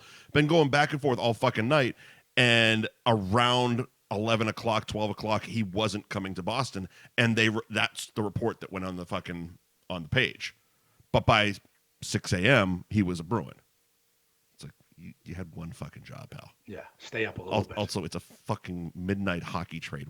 You don't have to put it on the fucking cover. Yeah, don't ruin. Yeah, exactly. You know what I mean? So, I texted you during the Bruins game. A lot of people were. And I did something that bothered you and a lot of people. A lot of people were. I like to bet. Yeah, a lot of you fuckers in Massachusetts like to bet. Small amounts, but I like betting. Sure. I forgot to bet the Bruins before the game. You mean bet for the Bruins? Yes, on them. Yeah. I forgot. Yeah. I was busy in the throes of fights with family and wives, and I didn't. It wasn't on the front of my mind. Sure. They were down 2-0. Yeah. And I said, I wonder what the line is now. Mm-hmm. Because they're not going to get shut out. They're going to come back. Right. We all know there's going to be a game. It's a game fucking 7. It's game 7. I look. I can get the Bruins plus 1.5 goals right now. They were giving goals to start the game. Now they're down 2. Mm-hmm. I can get them plus 1.5. Right. I throw a quick 50 on it. 50. Not that much. A lot for me, though. I don't bet much. But I'm hammered. I had scorpion bowls. Hammered and heated. Yes. I'll bet when I fucking want to. My fucking money. I'm working. I'm getting a goddamn quad and a half tonight. That actually could happen. Extra mac sauce. She has an appointment at 8:20 tomorrow morning. Mm-hmm. I'm going to justify sending her to bed at some point and maybe doing it. Anyways, there you go. I bet 50 to win $87. Yeah. Because it's a plus 1.5, but the line, it's a whole thing. You don't get even money. Yeah. When they took the lead 3-2, I was offered $82 and something cents as a payout. And I said, I have no faith in this team. And I'm going to win $30-something instead of $34 to $38. Mm-hmm. I cashed out. Up some money. Now I go to the Lions, and the Florida Panthers, down 3-2 late in the game, are getting 6-1 odds money to win. Mm-hmm. Just to win, 6-1. Mm-hmm. I smashed that $20 to win 120. Yep. Now it's overtime, and I'm like, the Bruins going to step on the dick. Mm-hmm. I doubled down the money line. So I won like $200 on the Panthers to win after I won money on the Bruins, and that's called fucking gambling, hedging your bet. Mm-hmm. Mm-hmm. Yeah, yeah. Here's what happened on my side of that text messages. I was attempting to not look at my phone throughout the game because I would get lost, I'd get angry, blah blah blah. But it's still going off all fucking game. I got the group chat with them doing the same fucking thing. They're all up there. They're all fucking gambling on this fucking game. And they were doing the same exact thing you were doing. Oh, they're hedging? Oh, the whole Will was fucking an animal the whole time. Because I wasn't looking at it because it was literally going boom, boom, boom, boom. My fucking phone was going batshit. And I send him a text. I go, fucking Rich is on fire tonight. He goes, no, that's me. I'm like, what the fuck? So then I forget at what point, but at some point I sent you a text. I'm like, I'm fucking furious. And you go, I would be too if I wasn't making so much money. And I'm like, you motherfuckers. I've never wanted you to lose so much money so fast. I love I'm a Bruins fan. Uh-huh. But I love I'm a big fan of the 4 major sports. Mm-hmm. And the Bruins are third on my list. Uh-huh. Red Sox, it used to be fourth. The Red Sox pissed me off so bad now I can't even watch. So, and the Celtics still in the playoffs, and I've been so spoiled all these years. Yeah. I'm like the shittiest fan now. I'm like, it's been a good run. Yeah. And the Bruins, I don't care enough about to get. I know the Bruins are your thing. Yeah, it's my thing. And I root for them. I'm a Bruins fan, but I'm not this diehard kill myself, punch a wall Bruins fan. So I'm glad you brought that up because I did see your video, but I saw it after. I saw it well after. So I was at least calm, and I don't think I angry texted you. I might have angry texted you. I don't know if I angry texted you, but I probably angry texted you. Definitely. But yeah, I was fucking furious. Like I was inconsolable at that point. Like from the second period through intermission, I was literally just pacing my living room. I couldn't sit down. I even tried. I got to a point, I'm like, I'm just going to lay on the couch and watch the game. And I'm like, I can't fucking sit. I can't just be still. Like I'm so. I'm fucking pacing like a goddamn cage fighter, watching this game, screaming like a fucking animal because it's. See, for me, hockey is my sport. That's my one fucking sport. Hockey and wrestling. Well, that's I know, but you guys, hockey and wrestling fans are a thing. Well, is that a thing? Yeah, I've done they go hand. Oh, really? I didn't know that. Well, let me rephrase. Wrestling fans love hockey. Okay, I didn't know that. Not all hockey fans love wrestling, but wrestling fans, their number one sport is hockey. That's a guarantee every time. Well, they allow fighting. There it is. They allow fighting. That's it. But yeah, so I'm inconsolable. Super fucking pissed. Like I was supposed to go back out. Like I was at Johnny Brown's before the game. I was trying to explain to everyone there that I have to go home and watch the game. Like, no, we're going to show it. I'm like, no, I can't watch this game in public.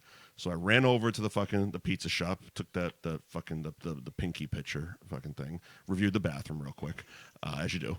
You gotta hit all the fucking bases, and ran home, sat down alone. Keep going. I got you. My beers, my pizza. I'm listening. And was supposed to go back out because I told the people I was with at Johnny Brown's. I'm like, I'll come back after the game. And then before the game, I wasn't like, again, going into the series, there was one team coming out of this season that I didn't want to play, and it was fucking Florida. We lost a lot of games for them this year. The only team to beat us twice this year. Yeah. Only team. So it was the only team I didn't want to fucking play. So it wasn't like I'm like, oh, we fucking got this. We're fucking no. But I was confident enough in the team leaving the bar. It's game 7. I'm not saying we got this, but I'm not like overly fucking nervous. Ka-chuck, kid. Yeah. After the game, like immediately, like they scored the goal, and as the fucking horn sounds, I get the text. So you coming back? I'm like, no. They don't get it. They don't. Well, none of them are from Boston, first of all. So no, they don't get sports in general. Sure. Boston sports. Well, a lot of them actually, that a lot of them in this group was from New York, so they just didn't care about this game. But yes, they also didn't really understand it, and I'm like, I gave them the benefit of the, I'm like, give me like an hour, because it was a 6:30 game, so it ended a little bit earlier, so it was now about 10 o'clock. I'm like, give me a fucking hour, maybe at 11 I'll come back out. I'll come back out to play. But at 11 o'clock, I'm sitting in silence. The fucking TV's been muted for an hour. Nothing going on. I'm like, I can't, like, because I can see what's going to happen. I'm going to go out. I'm going to continue being angry. I'm going to start fucking just power drinking. Yep. Someone's going to say one dumb fucking thing sideways, and I'm not going to get into a fight. I'm a fucking grown man, first of all. You're also not going to win a fight. I'm not going to get into a fucking fight. Not going to win a fight. I didn't even think I was going to win a fight. But yeah. Also, you're losing a fight. Here's the thing. Nobody down here is fightable. They're all fucking old men. But it's like, I don't want a similar occurrence that it's going to be explained to my cunt of the week that happened during game 6 to happen tonight, because my emotions were even fucking higher than they were in game 6 because we had one more fucking game. So I was like, all right, I'm just gonna lay on the couch. I'm gonna fucking get high. I'm just gonna fucking try to get this zone out. Just fucking numb out to some fucking Family Guy, and that's what I did. And yeah, and then the next day woke up and wanted a fucking 3-way. That's what I did. I don't have the same passion for the Bruins you do. Yeah, but do you for any of the 4 teams? The Patriots. Okay, so you get it. No, I get it. Like I understood completely that you didn't based on your texts. Because you sitting there saying you're making money. I'm like, I get it, because again, we have 4 fucking teams, so, and not everybody is and I kind of knew you were more Patriots than Bruins anyway. So it made kind of sense to me, but in that moment, I was fucking furious. I've never like, this motherfucker. I've never in my life assaulted an inanimate object. No. Over the Bruins or the Celtics. I was a passionate Red Sox fan in the early 2000s. I would hit things. See, I've never done. I've never been that guy. But not like break things, not like that asshole that videos himself. Well, okay. I go outside. Because again, I saw your video and I knew exactly who you were talking about. Funnily enough, it's mostly those wrestling fans. Yeah. But what happened, that in itself is nonsense anyway, because it was one of those things that the first time someone got upset about something happening, a sports event or a fucking, God forbid, a fucking wrestling pay-per-view, and they broke their television, the first motherfucker, it was real, and his friend accidentally caught it on fucking camera. Sure. Every single one since then has been staged. You can't convince me otherwise. As the TV prices have gone down, yes, the staging has gone up. 100%. They already have another TV in the other fucking room that they bought, and they're going to hang up in the next fucking morning. So what are we going to do with this? Well, let's go try to go fucking viral. And it's a Vizio. And some of them, they're not even good about it. Like the guy who's supposed to be emotional and angry about what's happening on TV is side-eyeing the fucking phone to make sure it's filming. And it's like, why in this group of fucking mouth breathers is there a fucking putter in the living room? Not like you keep your fucking golf clubs there, but just you're holding a putter watching wrestling. Who does that? You gotta hold a putter, man. Who holds a putter watching wrestling? Nobody watches a fucking wrestling with a putter in their hand unless they're about to make a video smashing a fucking television because, God forbid, fucking Roman Reigns wins on a fucking scripted TV show again. It happens every time, and it's gotten to the point that some of them I've even been able, because when you roll back the streaming services, because none of this shit's live. They see the outcome. They know they only need a 10-second fucking reel. And it's like, all right, well, roll it back to that point, and we'll fucking go. But there's been some that, when you rewind it, it takes a minute for all the logos in the bar to fade away. Mm-hmm. You can see it fading away. It's like you fucking you rewound it. You rewound it to take a video of you beating up your fucking TV. I've done this, but you've taken videos of yourself beating up a TV. No, I've done the rewind. Turn your back. Yeah. Goal happens. Chug a beer. Oh yeah. Well, again, that's content. But I also rewound it an extra 5 seconds. That's the fucking pro move. You got to know that it's going to have to fade out, and sometimes you miss it, and you got to do another one. No, I'm a professional piece of shit. I've missed a couple times. Like, okay, so the other day I posted that reel of the fucking Harlem Nights clip. That was it literally was on, and I'm like, oh, this is funny, and I'm like. I turned it on. I'm like, oh, I really hope it's by that scene where fucking Arsenio dials it up to fucking 11. And it was like 5 minutes before. I'm like, great.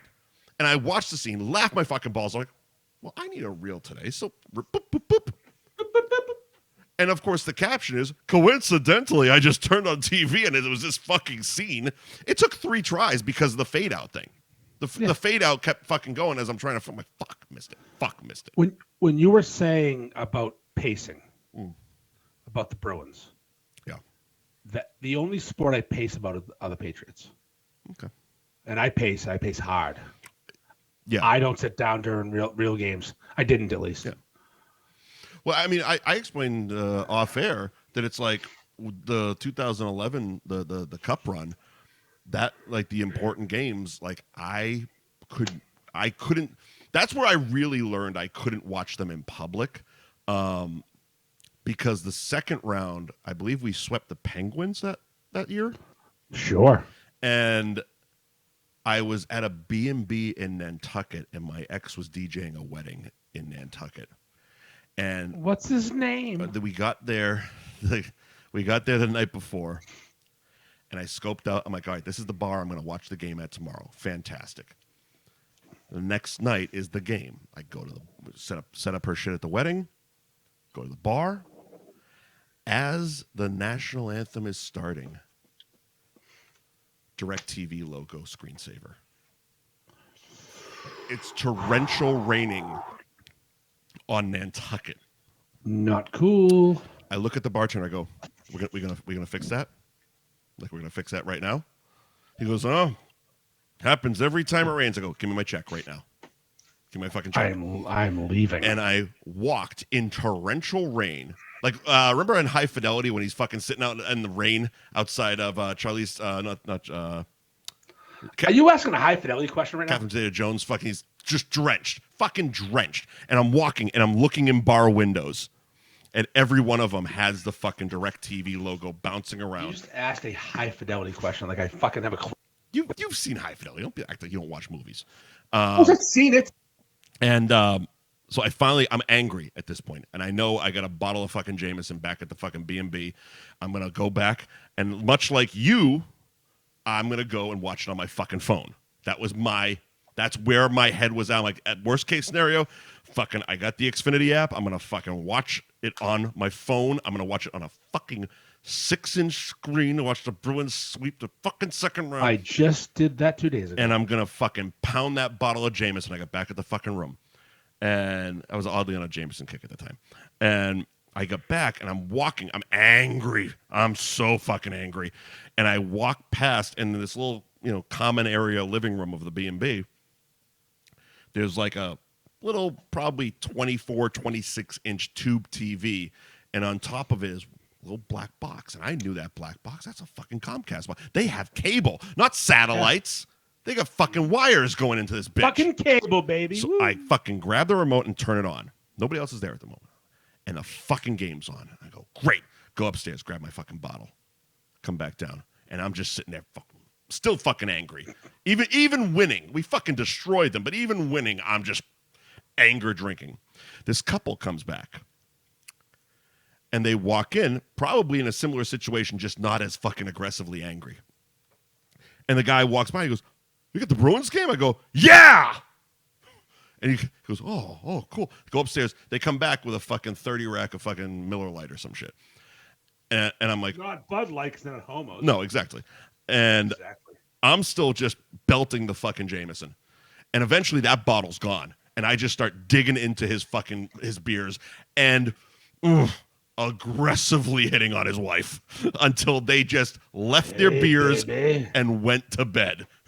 They left probably 20 fucking beers and just walked away from the psychopath in the lobby of this B&B watching a 24-inch screen of fucking Bruins angry, and they were winning. Fucking idiot. Oh, when I say I destroyed the room, I vomited everywhere. You are a disaster, and no surprise you're divorced. She did not speak to me for quite a while after that one.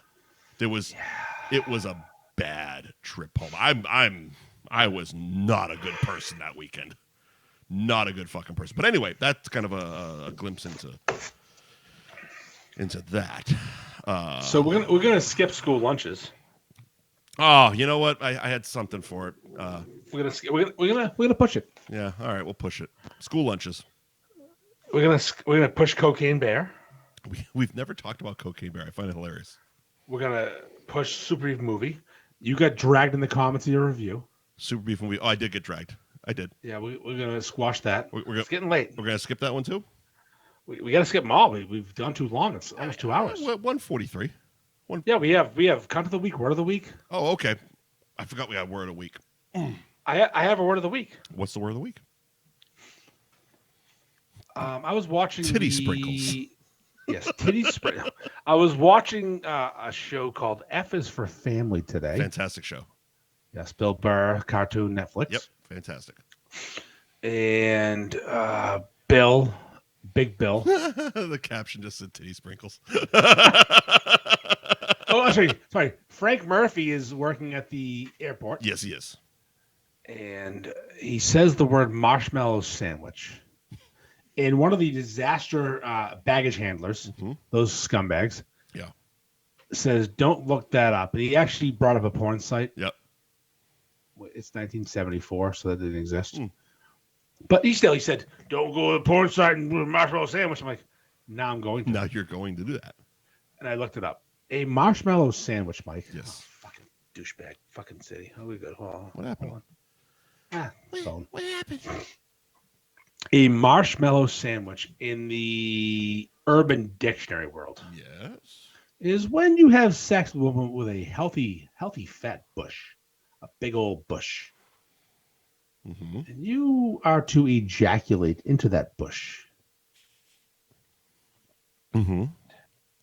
What you do is you come into the fat bush. Oh my God, your audio. I'm going to take it from here because I just pulled it up. Yeah, marshmallow sandwich. And I'm going to read it. I'm going to read it verbatim. When you nut on a shaggy bush, wait for the cum to dry. Shave off the I'm so fucking mad. Coagulated jizz bread and chow down. Marshmallow sandwich used in a sentence. After I put a dent in her snapper. After I put a dent in her snapper, I spunked all over that righteous bush, grabbed the clippers. It's only a matter of time before we have ourselves a tasty marshmallow sandwich. That righteous bush. Big old righteous bush. And you got to shave it off. Oh, my God. It's a marshmallow. Her snapper. Snapper, kid. Oh, my God. What fucking dick wrote that? I heard it on FS Family. It has to be our word of the week. It has to be. Put a dent in her snapper. All right, fantastic. You ready to count of the week? Yeah, I am. You ready? You go first. All right, I'll do it. All right, so cunt of the week. Cunt of the week.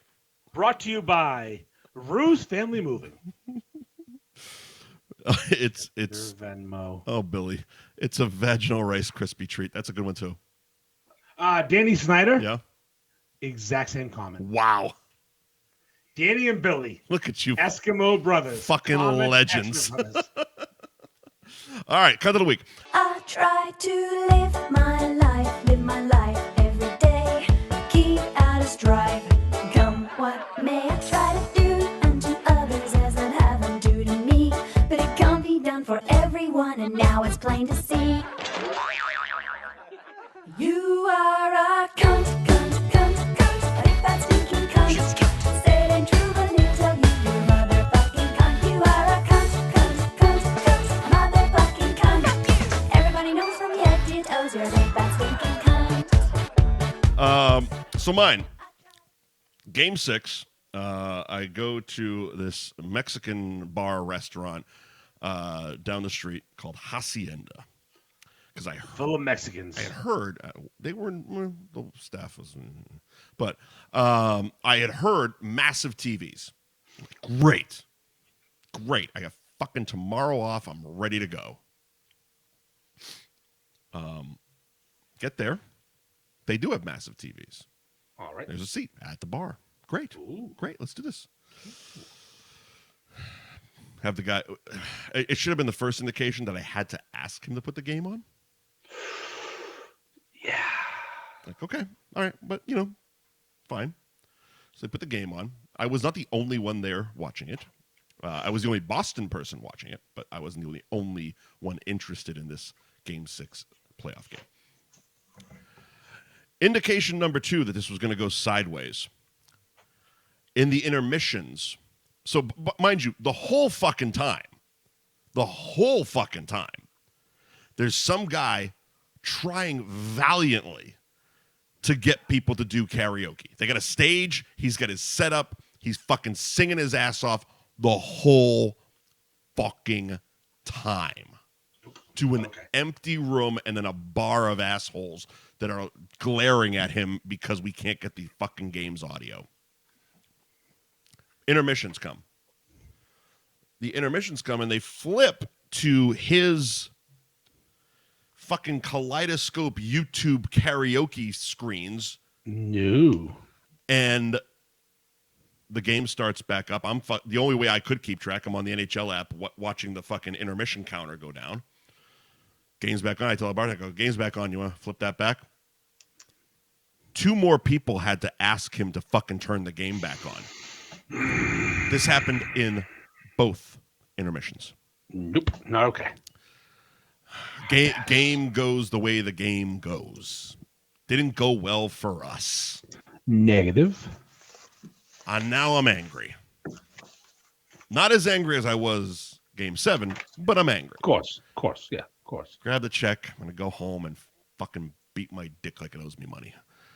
And as you do. I look at the check. Now, I knew, because I was looking at the drink list, that I knew I ordered $14.95 margaritas. Knew it. It's a steep margarita. It's average down here. It actually is. Okay. To the point, I also, I what the tequila, blah blah blah. It was they was an 1800 tequila. The upcharge if you wanted Patron. Like, sure. I don't need fucking Patron. You're mixing it in shit. It's not like you're drinking. Not in a margarita. You're not drinking Patron. You're drinking shit. Yeah. And so I'm looking at my bill, and those $14.95 margaritas are $18.95 on the bill. Motherfuckers. And I look at it, I go, and I had a few. I'm like, a handful. I had a few, yeah. And I also ate. I had fucking food. The food was actually fucking good. But I don't want to give them too much praise. I go to the bartender, I go, you overcharged me for the margaritas. Nope. We raised the price. We haven't got around to changing the menus yet. Then you didn't raise the price. And I look at him and go, you didn't raise the price. I look at him, I go, okay. And again, I'm, I've been around restaurant people enough. I'm okay. Well, so you're going to fix that, right? We raised the price. Do what now? I go, and I'm still have them. I still had the menu, and I'm holding it, going. It says $14.95. He goes, yeah, I know, but we recently raised the price. I go get your fucking manager right now. That's the law. This is when the motherfucker started. That's the law. You can't do that. So the manager comes out. It's the law. He digs in. Oh, fuck him. He's not gonna fucking change the price. Now I'm like, you're not gonna change, and you're not gonna change this motherfucking price. And I'm making enough of a scene that motherfucking price that all of the people at the bar are now checking their fucking bill, and I can see them getting heated. And I explained to him, I go, look, I ran up a fucking $120 bill, and that was the moment I realized. I go, and you fucking added an automatic 20% tip onto this fucking thing? Oh, mother, you're by yourself. You don't add a tip. And I'm fuming. And it should be 11 out of 10 at this point. And I can see, again, looking down the road, this is going to become an incident. So I literally I go, all right. I go, I need you to understand something. I ran up a $120 tab. I live right over there. I go, are you really going to lose a local customer over $4 fucking dollars? He goes, we raised the price. Wow. I fucking carved a giant zero in the fucking tip thing because they already added 20 fucking, not even 18, fucking 20%. That's amazing. Carved, 20%. wrote a big fucking X on the signature, tossed the fucker at him, made sure the rest of the bar knew what was happening. I go, you fucking believe this fucking bullshit? This motherfucker's charging, motherfucked all the way out the door.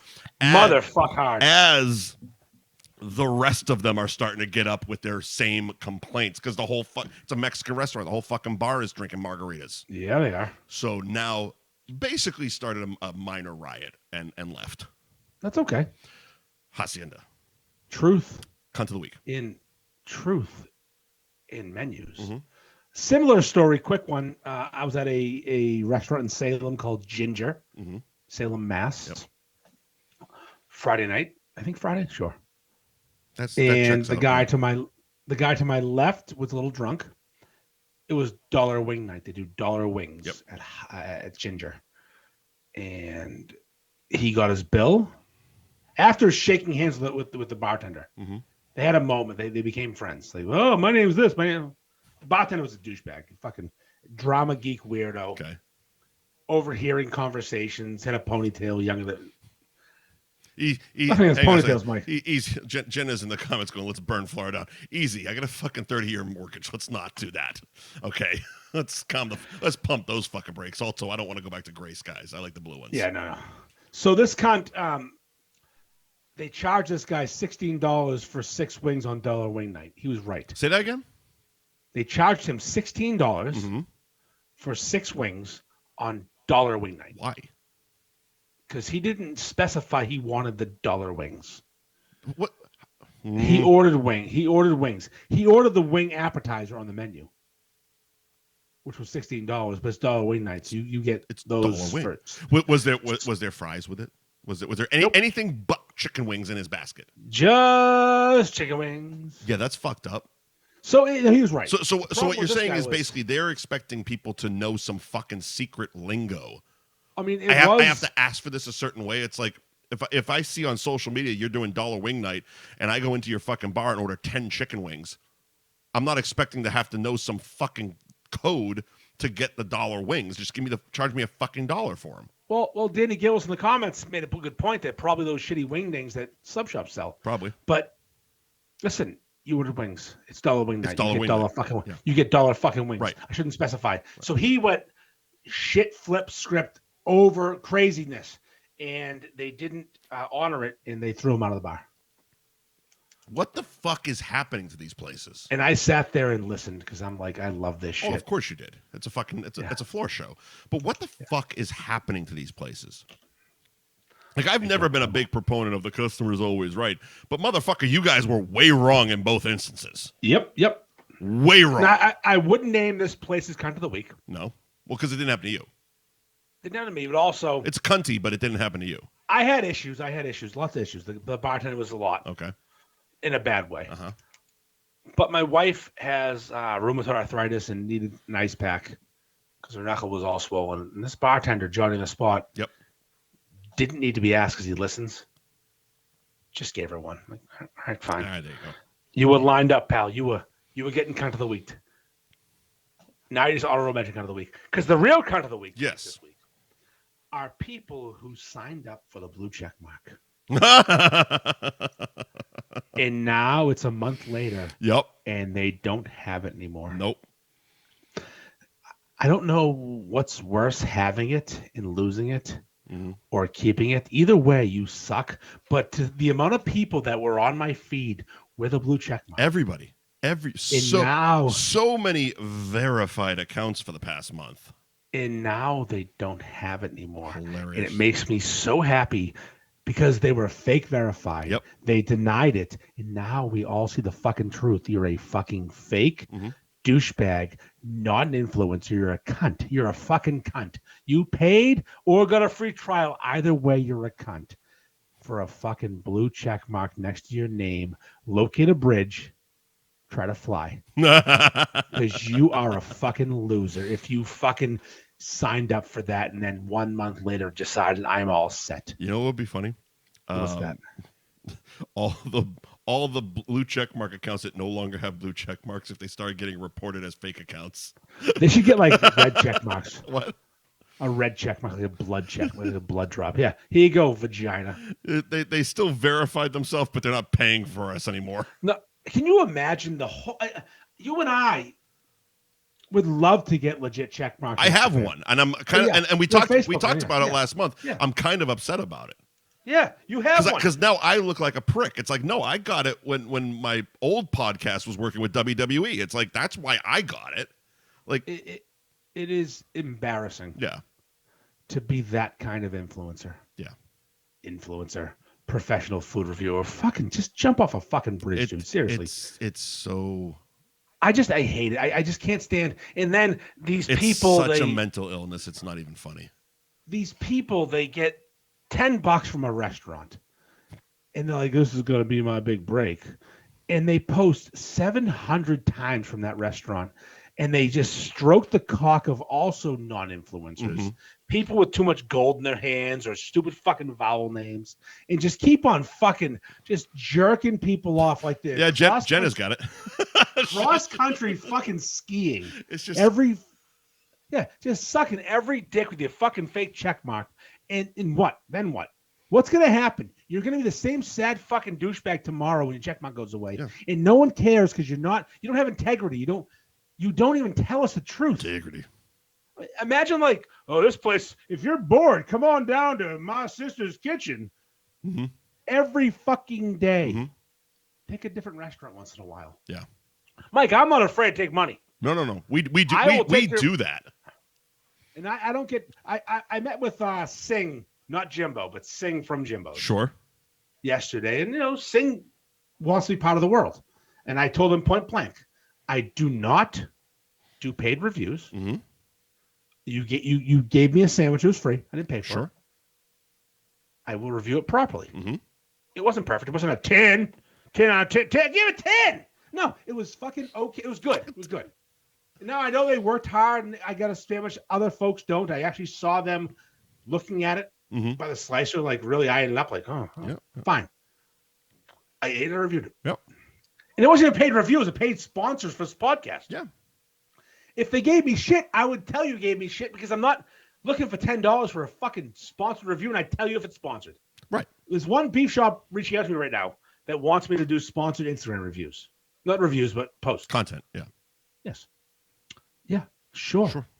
There'll be a hashtag ad. You've also sponsor. said that's what the Instagram's for. Yes, the Instagram is a wild, wild west, Yep. not reviews. Yep. It is letting you know things exist. Yep. And I will do it all day, and I will not lie to you. And these people who fucking lie can go fuck themselves. They are cunts. Yep.